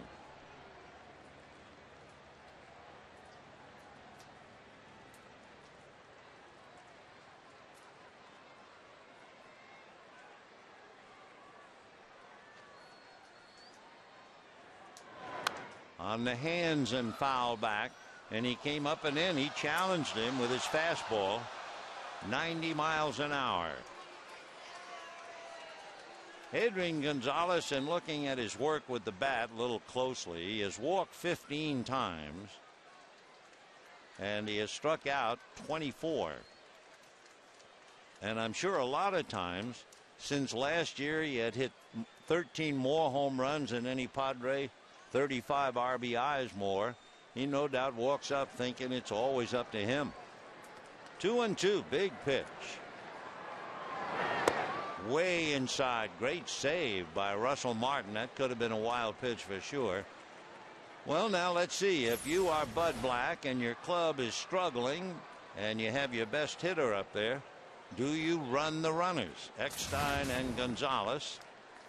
Another moment about Adrian Gonzalez. He is only grounded into 1 double play. So let's see Bud's decision. Runners ready. Runners do not go. And it's a broken bat ball that finds its way into Hudson's glove. And that stops Eckstein at third. So a broken bat infield single. And Never Give Up Hudson is able to get his glove on it. And the bases are loaded instead of that thing going through for a run. And Randy's had it. Bat comes apart. The ball just eludes Randy's glove. That slowed it down for Orlando to smother it. And by smothering it, he keeps Eckstein at third base. So with the bases loaded and 1 out, Randy going over the 100 pitch mark. He's going to give way to Ramon Troncoso. And in a 1-1 tie, we'll be back.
2 free Dodger tickets. Complete rules available at participating 76 stations. And by Kaiser Permanente. We want you to live well, be well, and thrive.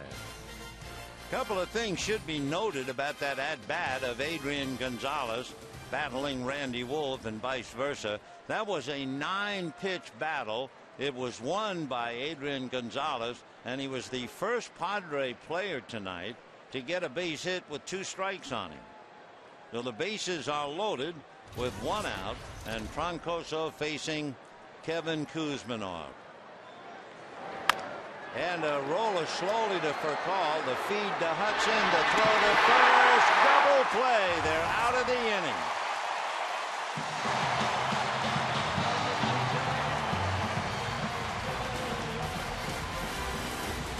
So the Rockies are 2 for 22, and we're in a 1-1 tie.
Down the line for a double.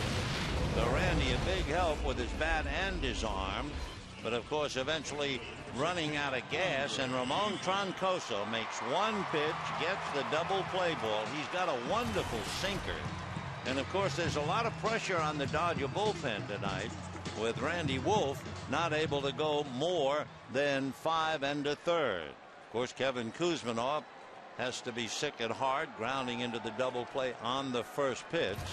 So now Andre Ethier in the bottom of the 6th, 1-1. The Dodgers announced before the game, Joe Torre did, that Ronald Belisario and Will Ullman are not available, and he was hoping to get more innings out of Randy. So Troncoso saved the moment, and that's hammered foul upstairs off first. And Ethier, now who struck out in the 2nd and again in the 3rd, finds himself 0-2. Padres and the Dodgers play each other pretty tough. When you look back at the scores so far in the series,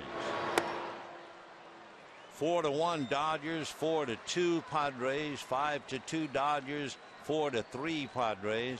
The only so-called blowout, 8-5 the other night when Matt Kemp saved a bunch of runs, and then last night 1-0, and tonight 1-1. 2-2 the count to Andre Ethier. Chris Young, giving the Dodgers all they can handle, has struck out 4. And that's going to be hit to right field, and it's going to land in front of Edgar Gonzalez. So Ethier leading off with a single to right, and the batter will be James Loney. Ethier is 1 for 1 in stolen bases. Anytime the Dodgers get a man aboard, you automatically look to see if they have a run potential because of the nightmares that Chris Young has had over stolen bases. Loney has fouled out and grounded out. James 0 for 2, hitting .291. And on deck, Russell Martin.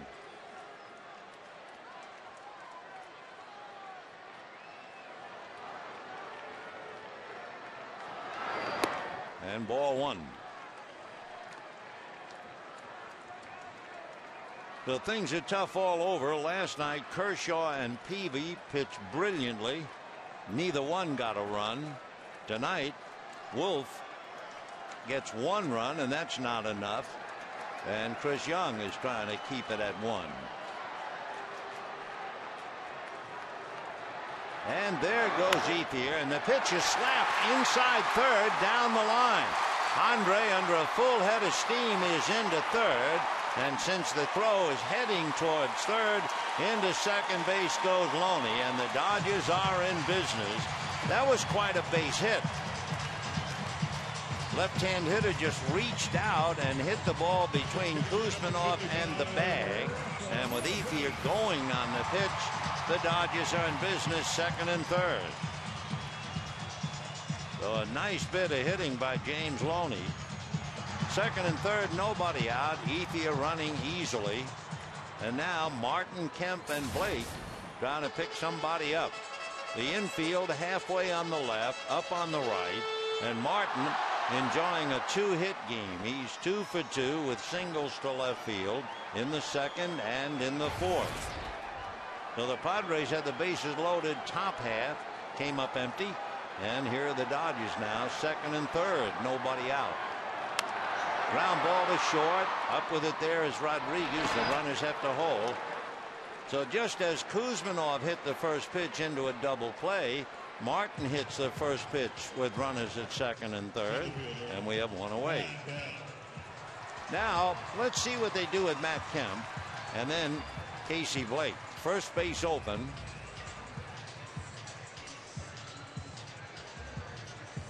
Well, Bud Black studying his cards.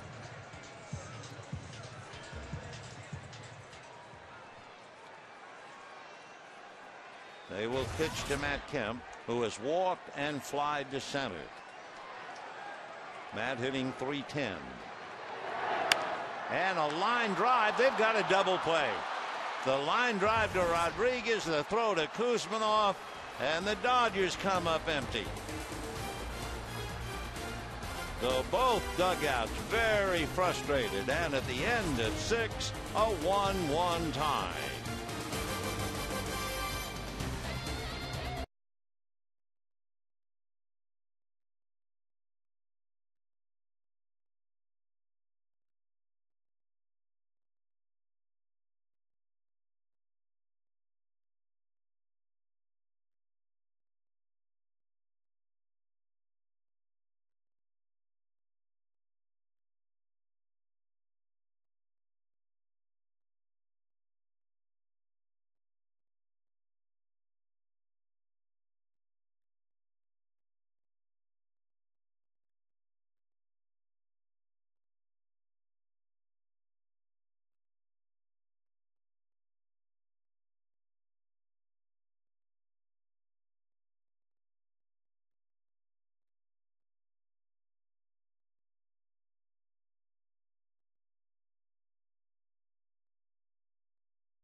that broken bat single by Adrian Gonzalez, the diving, smothering stop by Hudson to prevent the run from scoring.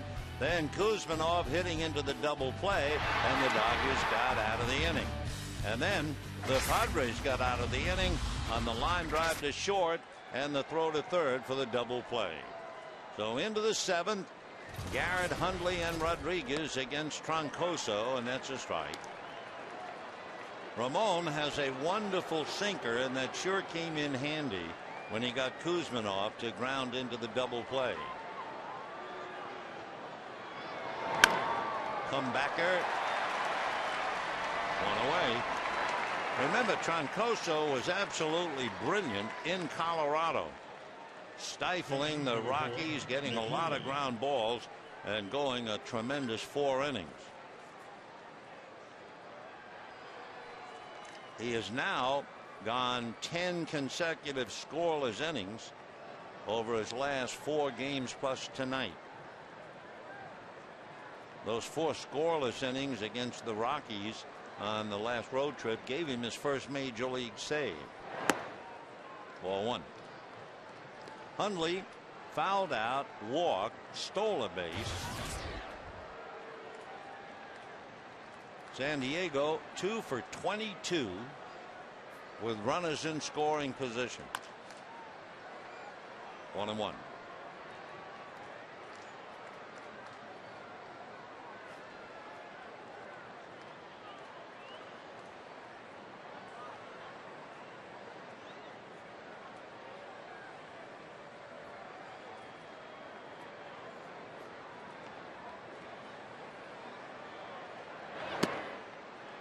Good sinking fastball. 1-2.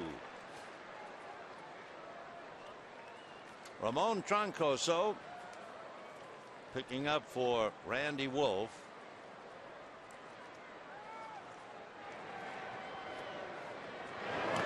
That's in the dirt. Ramon's from the Dominican Republic. 26 years old, 6'2", 200-pounder. He spent 4 years in the Dominican Summer League before ever coming to the United States. Basically fastball, slider, and changeup. Ground ball for call.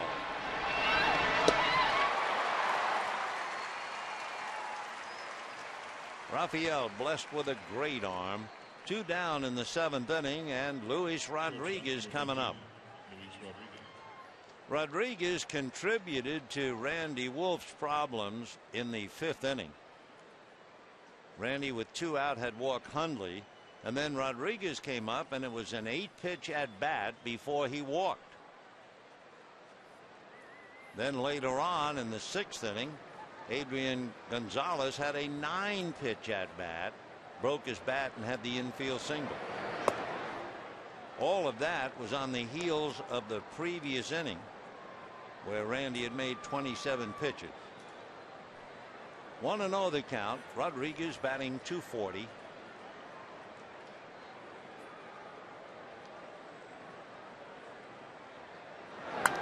Fouled away. When the Dodgers come up in the bottom of the 7th, they have Blake, Troncoso, and Furcal. But it will be questionable whether Joe Torre would hit for Troncoso, since the bullpen has been so heavily worked, but we'll have to wait and see. 1-1.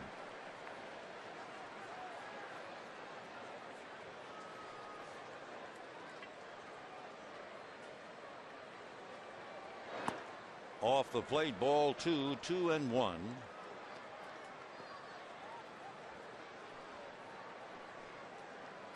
Ramon signed by the Dodgers in 02, but he didn't come over here till 05. Right-handers hit .278 against him last year. Left-handers .254. That's hit in the air to Manning. All right, Troncoso comes in and gets 5 outs. And at the end of 6.5, a 1-1 tie. And now the crowd is asked to remember and to stand for the singing of God Bless America.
1-1 tie. Padres 1 run, 2 hits. Dodgers 1 run, 6 hits. Each side a flurry. The Padres in the 6th and the Dodgers in the bottom of the 6th. Chris Young has thrown 87 pitches as he prepares to pitch. And the first one to Casey. Blake bunted. Good bunt. Kuzminov bare hand throws. Got him on a great play. Whoa. What a play by Kuzminov. Both Blake and Duncan and now Joe Torre will argue. First base umpire Jeff Kellogg was here to call it. Major league players are remarkable. And that was a remarkable play by Kuzminov. It was such a good bunt. Kevin Kuzminov had a lot to do. He had just grounded into a bases loaded double play, and he sure made up that time. Dodgers felt that Blake was there, but Torre and company are going to lose the argument. And with one away, Juan Pierre is going to come up. Crowd doing a lot of umpiring in a tough play.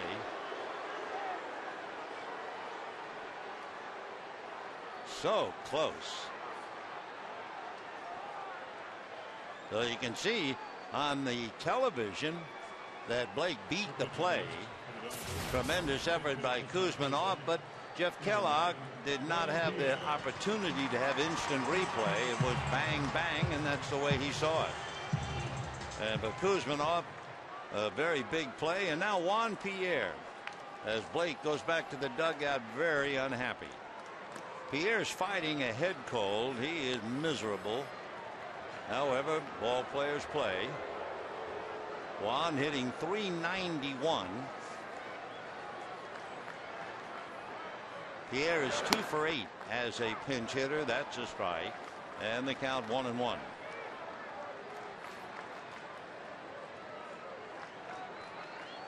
On deck, Rafael Furcal.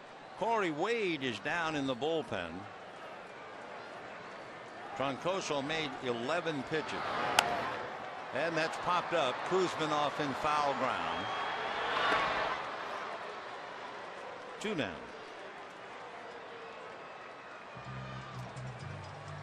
For the Dodgers, shortstop Rafael Furcal. So Rafael Furcal coming up. So Chris Young has scattered 6 hits. Wolf and Troncoso, actually Randy Wolf, allowed 2 hits. And now Troncoso, after making 11 pitches, comes out. So here's Furcal. Rafael grounded out, single to right, fly to left. And a strike. 0-1. Dodgers last night used Belisario, Ullman, and Broxton. The day before, Weaver, Ullman, Belisario, and Broxton. So tonight, Troncoso for 1. And now Wade getting ready. 2 out, bottom of the 7th, 1-1. Last night at this juncture, 0-0. So Clayton Kershaw knows what it's like to be locked in against a fine pitcher like Peavy. Randy knows about Chris Young. Half swing for Call, badly fooled on the pitch, and down he goes. So the Dodgers go quietly, not so quietly, on the close play at first. And at the end of 7, a 1-1 tie.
great diving catch by Rodriguez. They double up Ethier off third. So the sixth all by itself was quite a gem, and now we move to the eighth in a 1-1 tie. And Brian Giles will come up and bat for Chris Young. Young made 94 pitches.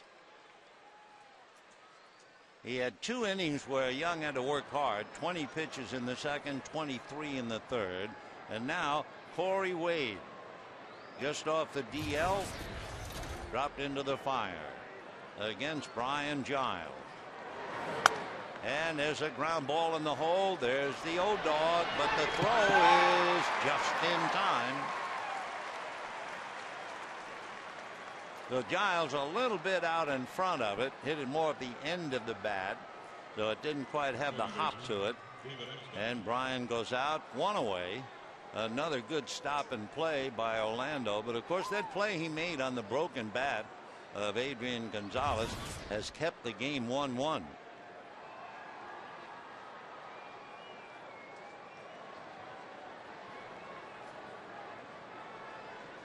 So the batter is David Eckstein, grounded out, flied out, and walked. Got as far as third. That was in the 6th inning. Eckstein hitting .277.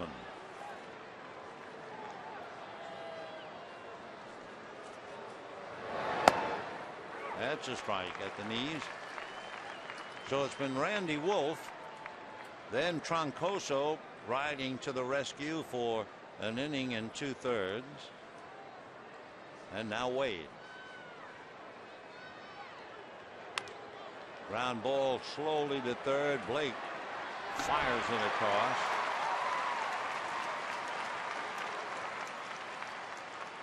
So 2 out in the 8th inning. Edgar Gonzalez coming up. The Dodgers have certainly done a number on David Eckstein and Brian Giles.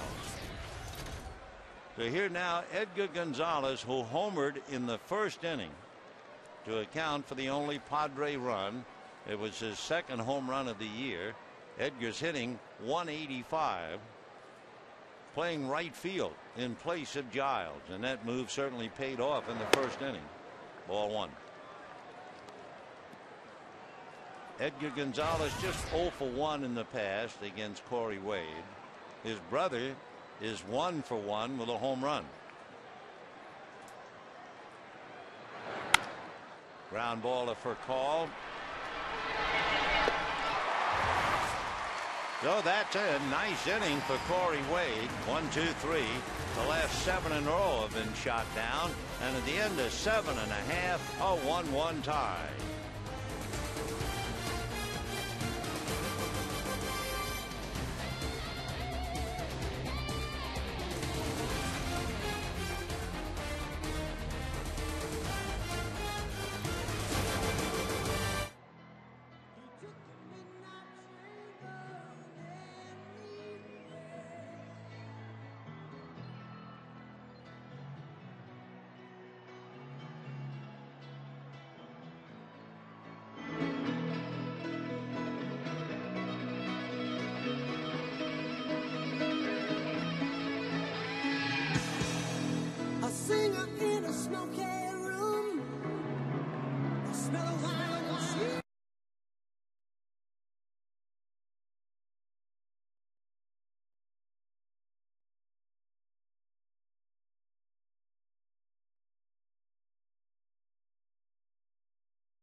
on down, and the Dodgers in San Diego locked in 1-1, and Edwin Moreno will now take over, and what an inning.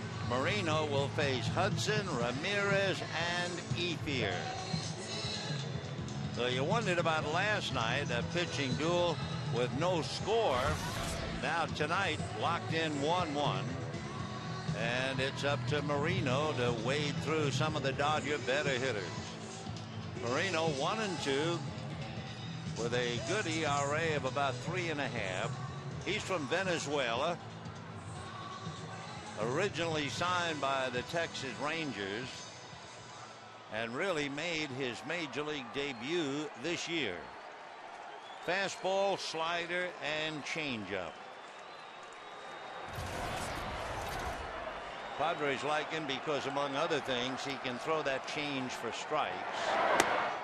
Ball 1 to Orlando Hudson, who has hit 3 ground balls.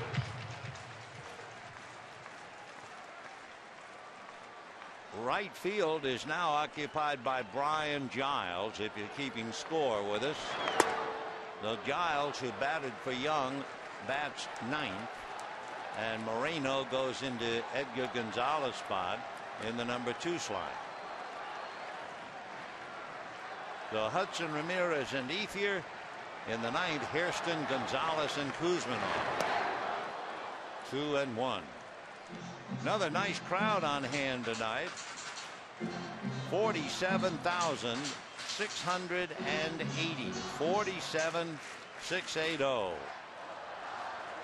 Hope you'll be with us tomorrow afternoon. That just misses. 3-1 to Orlando.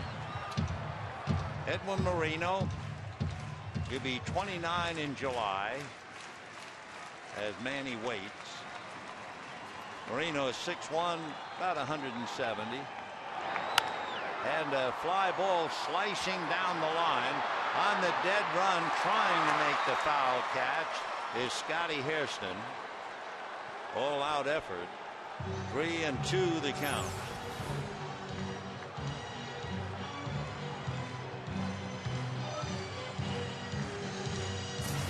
All right, Hairston, after an all-out effort, goes back to position, and Hudson back up to the plate, hitting .324.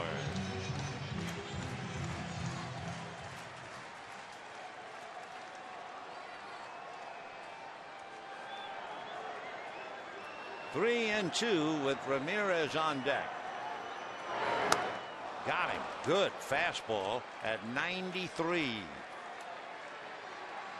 Dodgers left fielder, number 99, Manny Ramirez.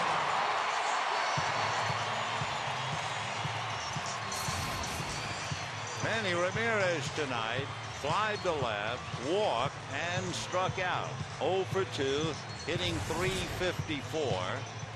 On deck, Andre Ethier.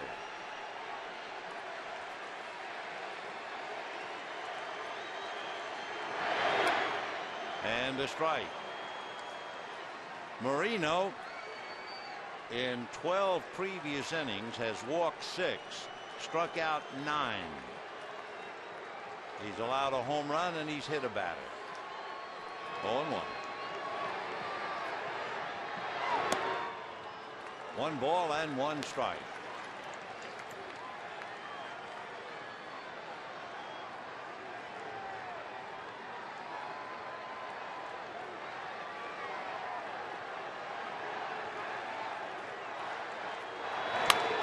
Little ground ball to the hole. Long throw for Rodriguez in time. So Manny goes 0 for 3 with a walk. 2 out in the 8th. And Andre Ethier coming up. Ethier struck out in the 2nd, struck out in the 3rd, single to right in the 6th, and got as far as 3rd. And was doubled off on the line drive hit by Matt Kemp to Rodriguez, who fired to Kuzminov, and Andre was hung out to dry. He was 20 feet down the line. 1-1 in the 8th. Fouled away. Moreno's brought a pretty good fastball to the dance. 0-1.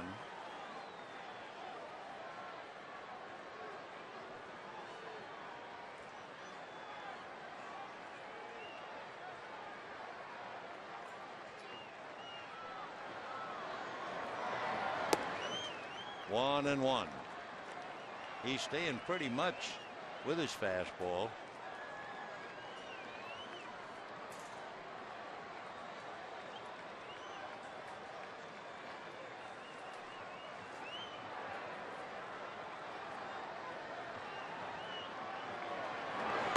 Check swing. They're going to look. No swing, says Rob Drake. 2 balls and 1 strike. 1 run, 2 hits for the Padres. 1 run, 6 hits for the Dodgers.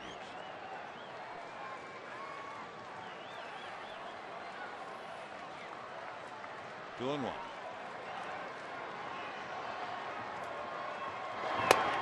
And ball 3 with James Loney on deck. Remember, the Dodgers 8-0 at home, trying to go 9-0 to tie the Brooklyn Dodgers of 1946.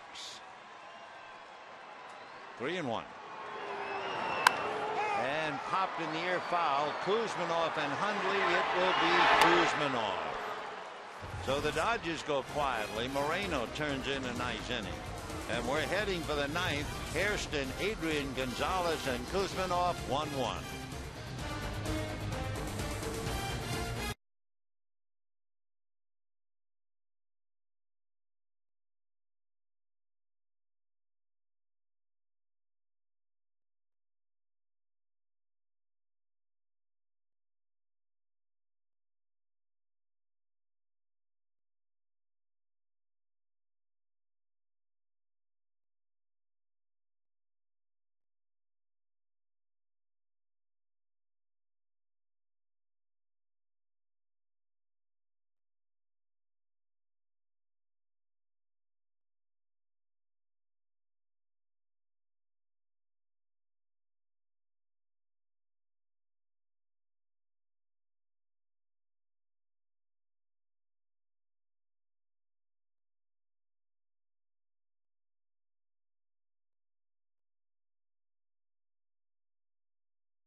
Single to right to score Randy, and that's it.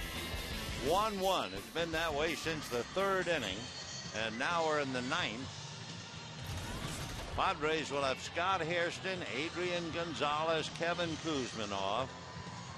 In the bottom of the 9th, the Dodgers will have Loney, Martin, and Kemp. Corey Wade made only 6 pitches to dispose of the Padres in the 8th inning. Now here's Hairston. 2 fly balls to right and struck out. Scotty 0 for 3.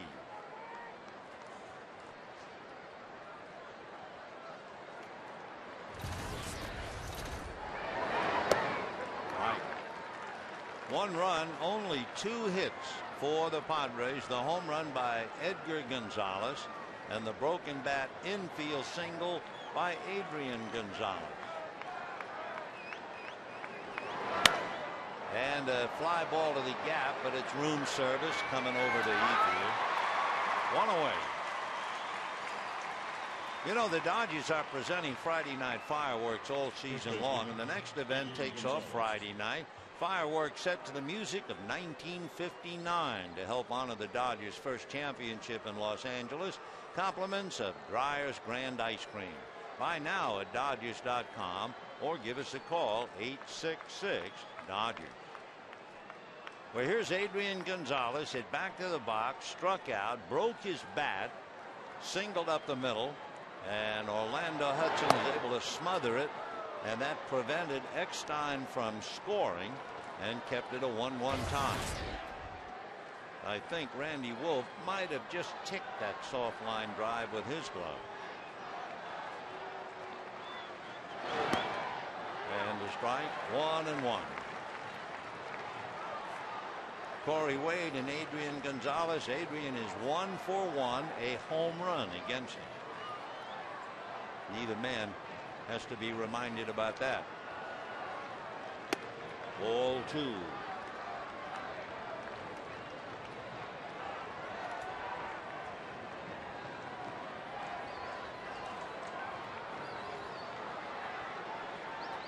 Two and one.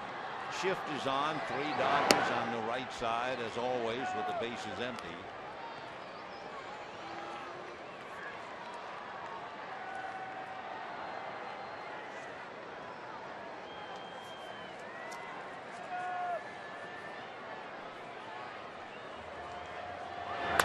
And ground ball wide at first. Loney to Wade in time.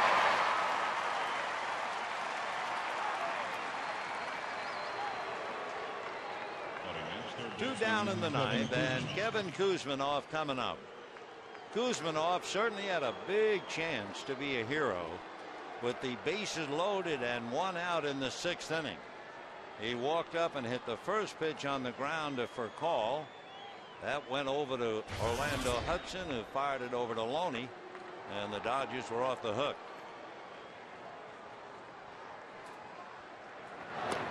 Ball 1. When the Dodgers come up in the bottom half of the ninth, they're going to either be facing Heath Bell or Clay Meredith. Bell is the closer. So you might have the thought if the Padres failed to score in the ninth, Meredith would pitch. And if the Padres scored in the ninth, Bell would pitch. But we'll see. 1-1 time. Kuzminoff batting .239 with a home run and 8 runs batted in.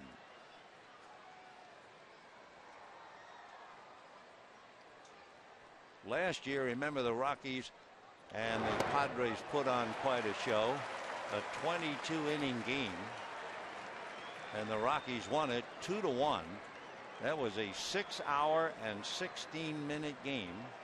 The only run scored by the Padres in that monstrous game was Kevin Kuzminoff. 1-2. Got it. Fastball inside corner. See you later. So Corey Wade comes in, retires 6 in a row, and here they come. Loney, Martin, and Kemp. 1-1 in the ninth.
1-1.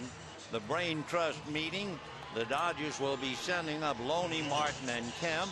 And as expected, since the Padres didn't score in the top of the ninth, they bring in Clay Meredith. Olise Claiborne Meredith III out of Richmond, Virginia. His dad's name is also Clay, and Clay is spelled C-L-A. He's almost a submariner the way he deals the plate.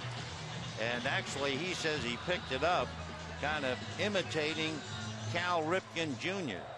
When he was growing up, he was a catcher and he played the middle infield. Then when he took the mound at Virginia Commonwealth University, he found a natural sinking motion on his fastball when he went to the submarine and 3/4 delivery. And we'll see how he goes with Loney, who is fouled out, grounded out, and doubled. And ball one. Ramon Troncoso got 5 outs on 11 pitches, and then Corey Wade got 6 outs on 17 pitches. 1-1 the count to Loney, hitting .299.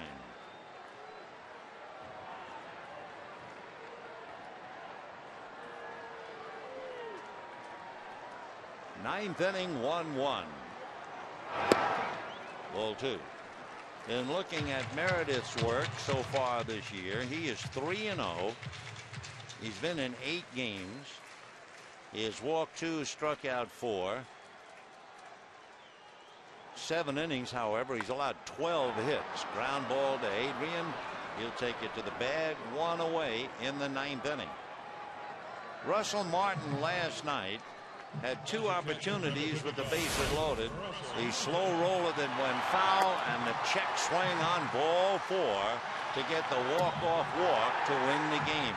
That was quite a moment as Orlando Hudson scored and the Dodgers were all over Russell. Tonight, Martin singled to left in the 2nd inning, singled to left in the 4th, and then last time up grounded to short. 0-1. Meredith fastball, kind of a nasty curveball, and a once in a while used changeup, not very often. Godin and Billingsley tomorrow. 1-1.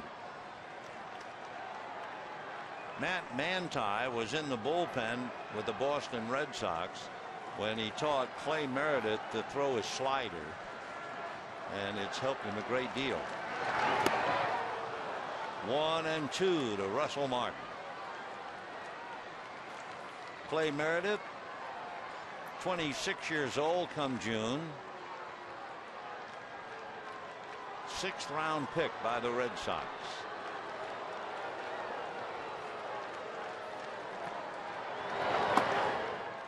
Two and 2 the count. Big sweeping slider on that pitch.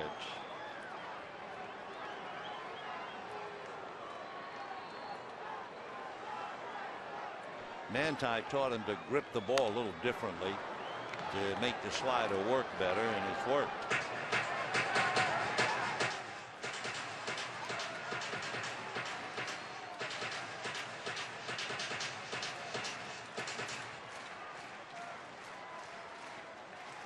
Meredith was with the Red Sox in 05, came to the Padres in 06. 2-2 to Martin. Squirted foul. His bat way out in front of that pitch. Still 2-2.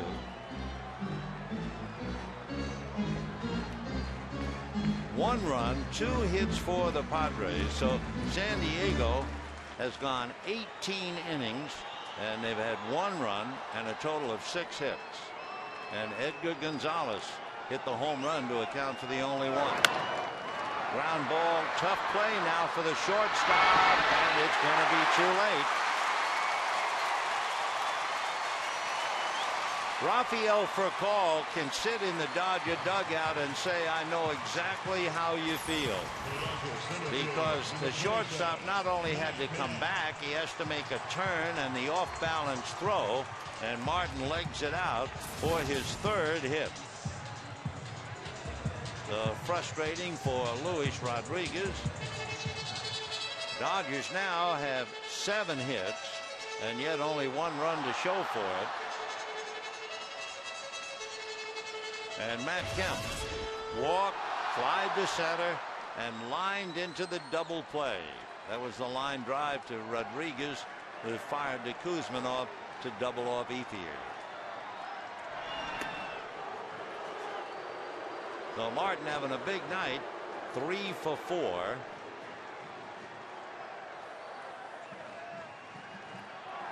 Martin is 0 for 2 in stolen base attempts.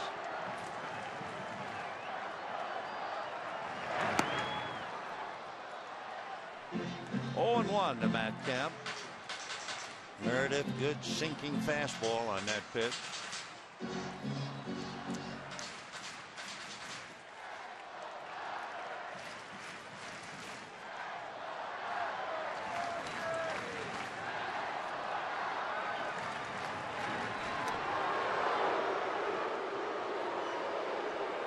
Meredith with 3 wins. In the beginning of the year, he did not allow a run over his first 6 appearances, helping the Padres to get off to a 9-3 start, but they've turned around to lose 9 of 11. 0-2.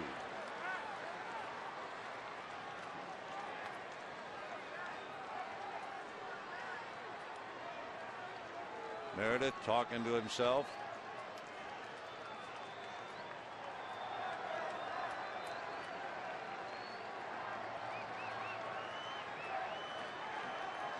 Martin a cautious lead.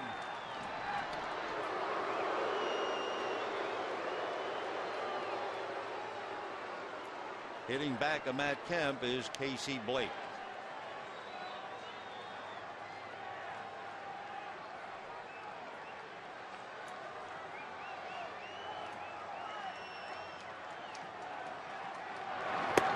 And 1-2. 47,680 coming in on the heels of 47,210 last night, and basically similar games. Nothing and 1-1.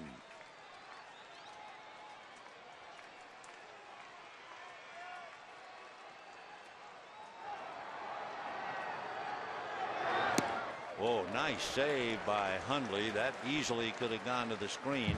Slider that got away.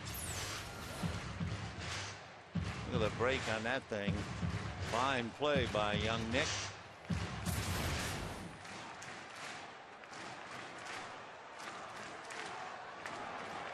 Two and 2 the count to Matt Kemp.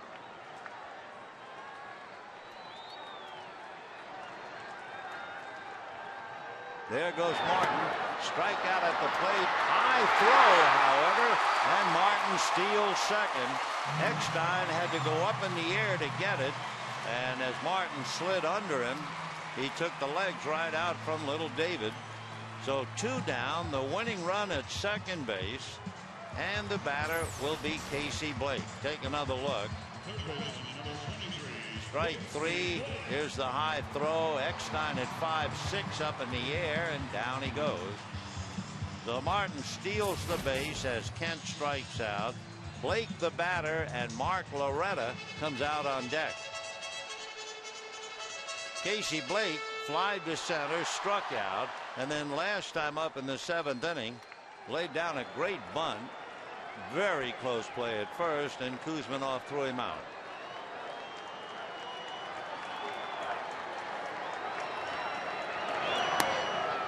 A strike. 0-1, little slider. And looking at Meredith's work against Casey Blake, Blake 0 for 2 in the past. So Martin, who forced in the run last night, could be the winning run tonight. 1 ball and 1 strike. The final game of this exciting 4-game series tomorrow afternoon. Chad Billingsley and Chad go down.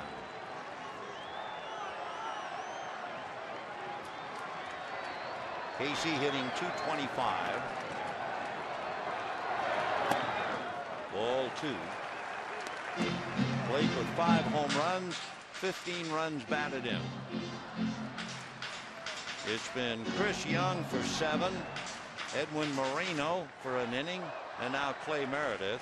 The Dodgers with Randy Wolf, Ramon Troncoso, and Corey Wade. 2-1. Big slider, and now he's behind 3-1 as Loretta waits.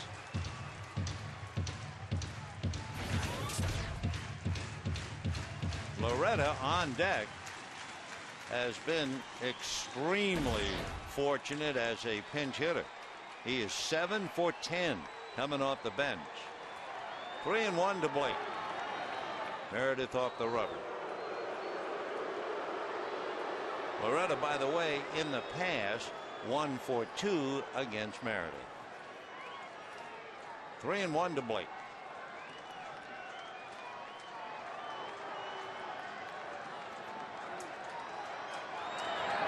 And off the plate.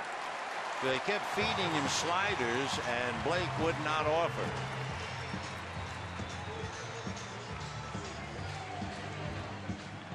Well, Darren Balsley going out to the mound, the pitching coach, to talk to Clay Meredith for the moment as to how they want him to pitch Loretta.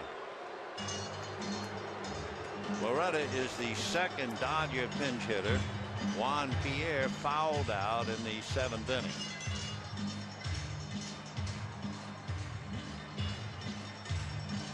So Mark Loretta, 7 for 10 coming off the bench.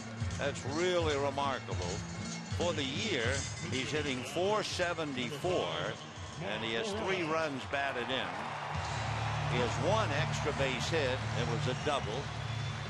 And with 2 on and 2 out, Bud Black finds himself in a tough spot yet again as Meredith tries to fight his way out of it. So Martin at second, he's the important guy. Blake at first. A strike. 0-1. So Loretta, who has been around a long time and he's had a great career, came up to the Brewers in 1995. Spent his career really with the Brewers and then played with the Padres 03, 4, and 5. And that's in the dirt. Picked up by Hundley. Over to third goes Martin. So now the winning run is at third base. And we'll check on that. Wild pitch or pass ball. He went after it in a bad way, though. You see the way his mitt is like that? That is asking a lot. So instead of turning the mitt, he tried to use it almost like a first baseman's mitt. And the wild pitch sends Martin to third.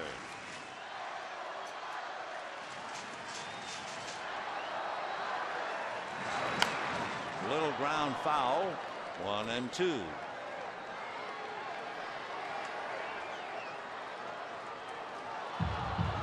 Loretta, born in Santa Monica, has lived in Rancho Santa Fe, now in the Hollywood Hills. Went to Northwestern University and has had a marvelous career. 1-2. There goes Blake. Ground ball to the right side, but Eckstein has it, and we're going to go into extra inning. No runs, 1 hit, 2 left, and at the end of 9, a 1-1 tie.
Bring in their fourth pitcher, Guillermo Mota.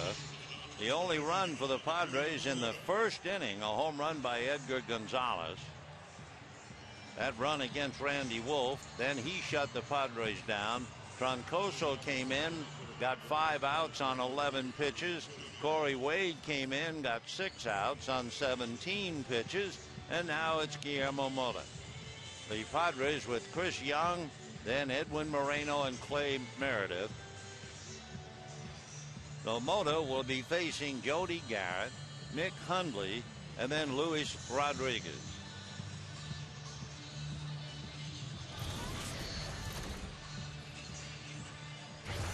Jody Garrett struck out, grounded out, and hit back to the box. 0 for 3. Because there's a lot of offers down there tonight. 1 run, 2 hits for the Padres. The Gonzalez brothers, Edgar a home run, Adrian an infield single. Strike. Jody went to Stanford, facing Guillermo Mota, who is 1-0 with a very high earned run average of 7.7.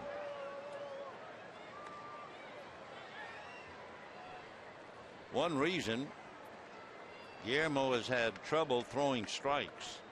Walked 7 and only struck out 2.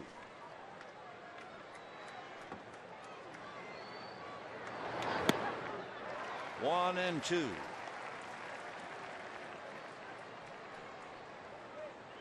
Padres have lost 9 out of 11.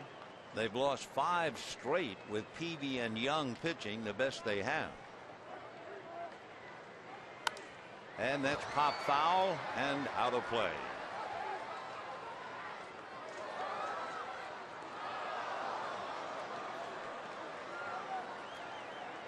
One ball and 2 strikes to Jody.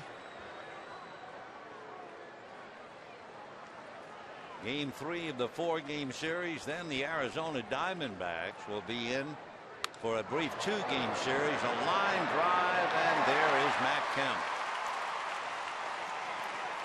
Well, Garrett hits it hard for an out. 1 away. Say, visit the official online shop of the Dodgers at Dodgers.com. Browse the largest selection of authentic team gear, including clubhouse caps and T-shirts, jerseys, collectibles, and more. Get your team gear straight from the source. Shop Dodgers.com.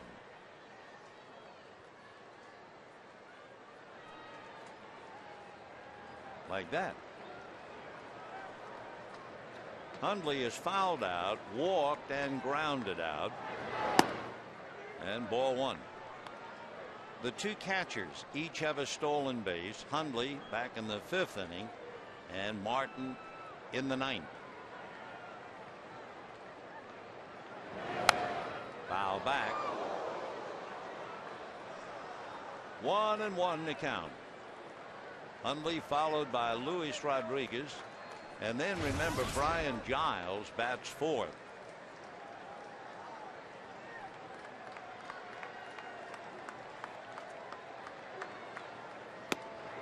Hundley, a hot hitter of late, has hit safely in 9 out of 12.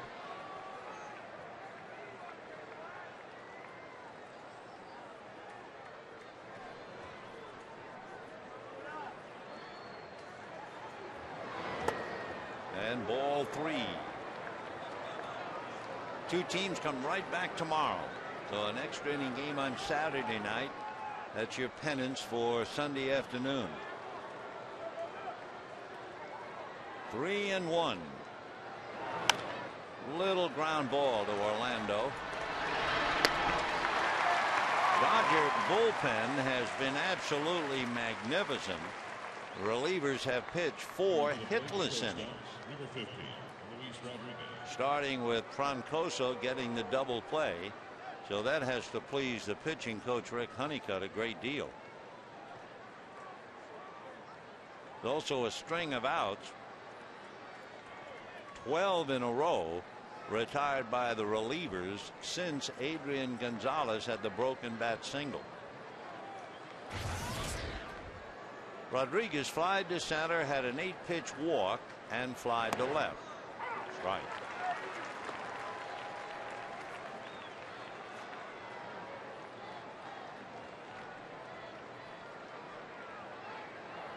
0-1 to Luis, hitting .235. Pulled foul outside of first. 0-2. When the Dodgers come up in the bottom of the 10th inning, it'll be the top of the order. That means Rafael Furcal, Orlando Hudson, and Manny Ramirez.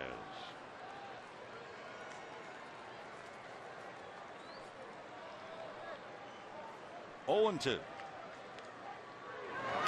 in the dirt.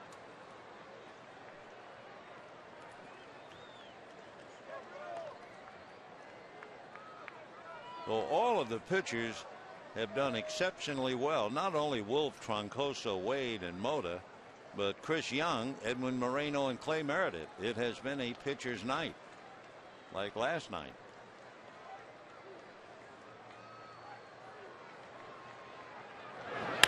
And that's going to be hitting the gap. That's a base hit. In fact, by the time Kemp tries to cut it off, Rodriguez on his way to second base, and he's safely in there. So Brian Giles, who bats ninth in the lineup as the pinch hitter who stayed in the game, has a chance now. Kemp doing the best he can to cut it off, but it would have been a double, I think, anyway. So here is Giles, and we'll look back in the books as far as Mota is concerned.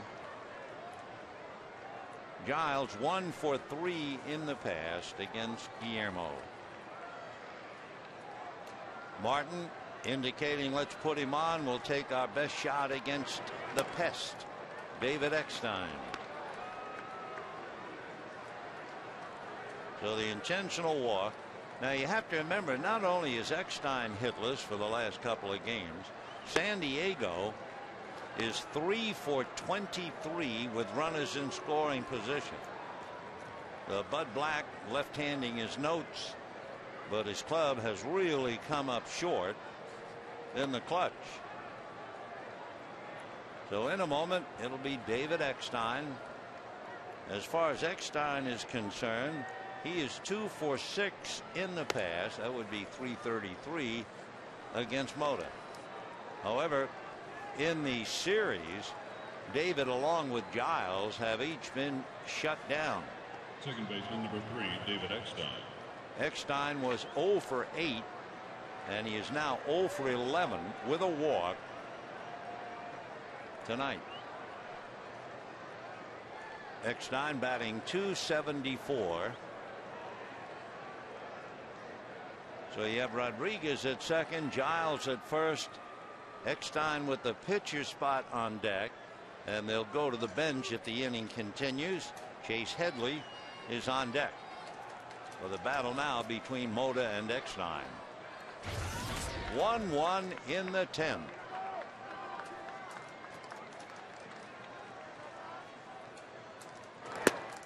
Ball 1. Padres have been in 2 extra inning games, 1 at home, 1 on the road, and they're 1-1. The Dodgers have not been in an extra inning game until tonight. 1 ball and 1 strike to David Eckstein. Luis Rodriguez with the double. Giles walked intentionally at first. Ball 2, 2-1.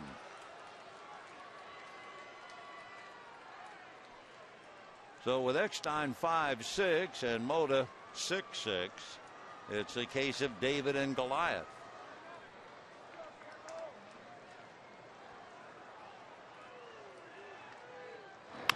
Ground ball back a third. Casey to the bag, and that's that. So Eckstein hits into the force play. No runs, 2 hits. San Diego 3 for 24 with runners in scoring position, and we're 1-1.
whom we saw briefly.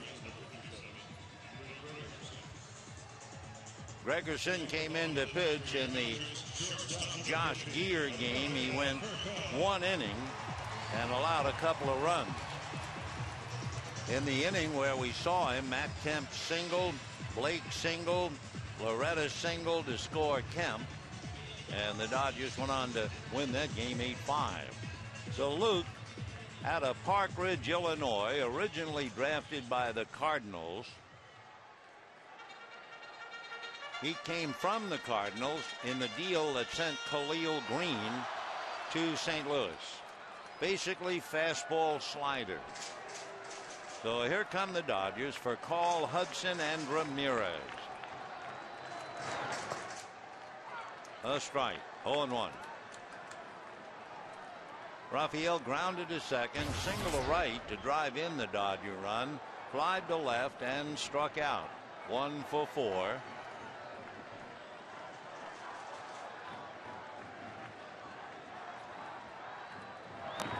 Drag bunt, but he fouled it back instead, and the count 0-2. Raphael seemed a little annoyed at himself. I think he felt that was a pretty good pitch to drag. 0-2. For Call, hitting .250.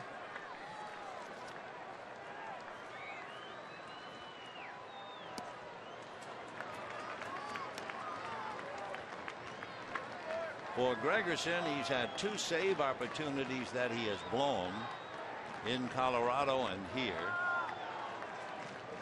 allowing 4 hits and 2 runs in each game. Check swing on a pitch in the dirt, no swing. 2-2 the count for Call. We saw Luke Gregerson opening day in San Diego, and that was his major league debut. 2 balls and 2 strikes.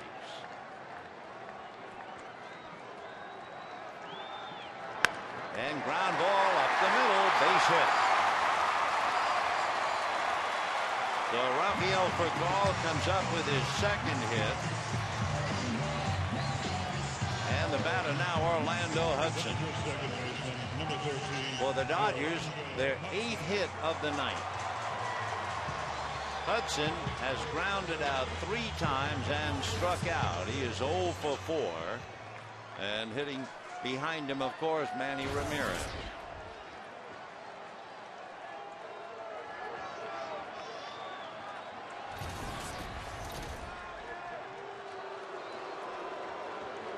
Raphael tried to run once tonight. That was way back in the 3rd inning. He had a pretty good jump on Chris Young, but Orlando Hudson grounded out. For Call is 3 out of 4 in stolen bases. Ball 1.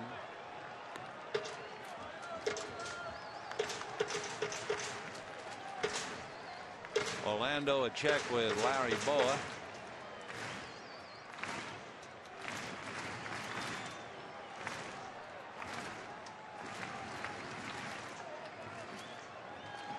Low throw, nice save by Adrian Gonzalez. So Gregerson at a Park Ridge, Illinois. 6'3", 200-pounder, and certainly on the spot.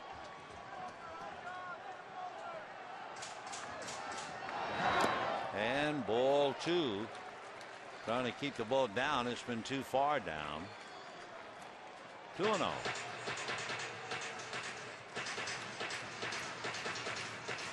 Of course, you see Orlando showing bunt.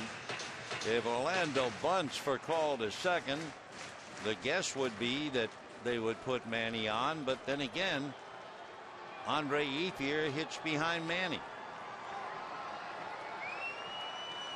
2-0 to Orlando Hudson. Kuzmanov thinks he's bunting. He's well in on the grass. He shows bunt, flicks at it, fouls it, and the count 2-1. So the Padres scored a run in the 1st inning. The Dodgers got a run in the 3rd, and that's it. We're now in the 10th. 1 run, 8 hits for the Dodgers. 1 run, 3 hits for the Padres.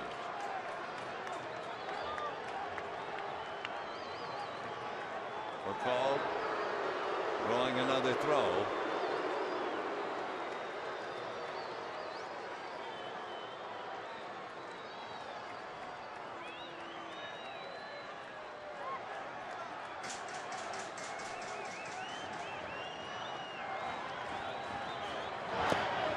And low again. Ball 3.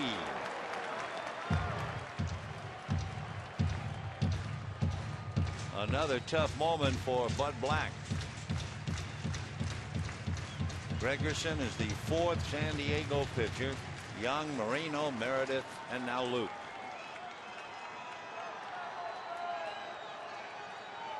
Orlando showing bunt. We'll see what he does. 3-1. Kuzminov still stays on the grass. There goes for call. Full swing and a base hit up the middle. And going to third is for call, and the Dodgers are really in business.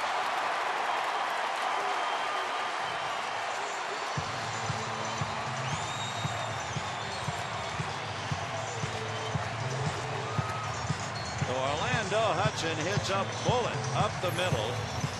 And now first and third, nobody out.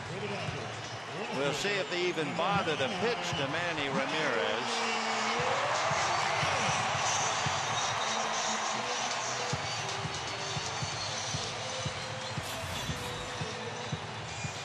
Well, the infield will play up on the right side for sure.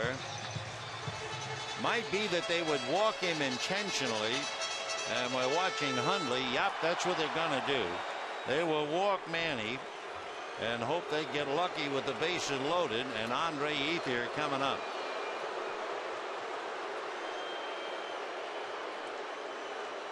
It's the old story. There's a base open. What's the difference whether it's first base or second base? So in this instance, they will walk Manny intentionally with runners at first and third. So the bases will be loaded for Andre Ethier and nobody out. Ethier tonight struck out twice and singled to right against Chris Young. Fouled out in the 8th inning against Edwin Moreno.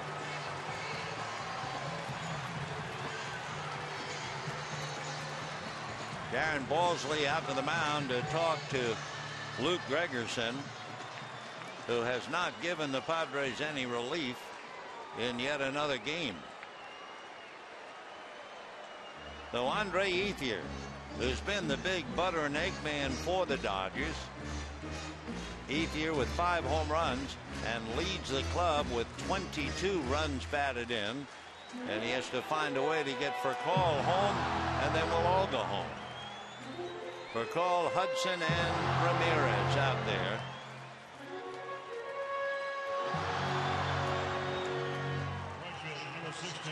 Rafael doing a little cheerleading down the line to Ethier. And here he is.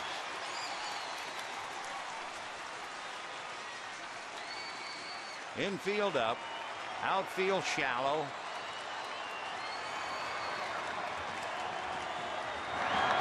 And ball 1. What are the odds of having yet another walk-off walk?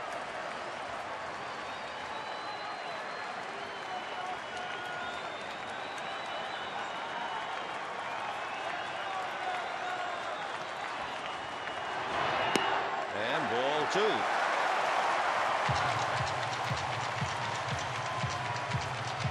Black didn't really have any chance. Once Hudson got the base hit, he had to put Ramirez on, and now all the pressure is on Gregerson. 2-0. And a strike.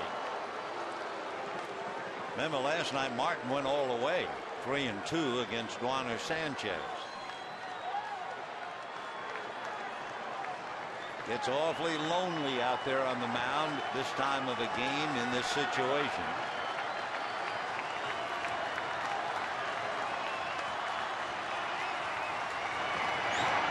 And a drive to right and deep to right and off the a single. Furcal scores, and the Dodgers win it 2-1. Ethier being mobbed by his teammates, and the Dodgers are 9-0 at home this year. Shades of the 1946 Brooklyn Dodgers, who opened up the year at Ebbets Field and won 9 in a row. Edgar Gonzalez, who accounted for the only run with a home run, can only watch Ethier play the role of the hero.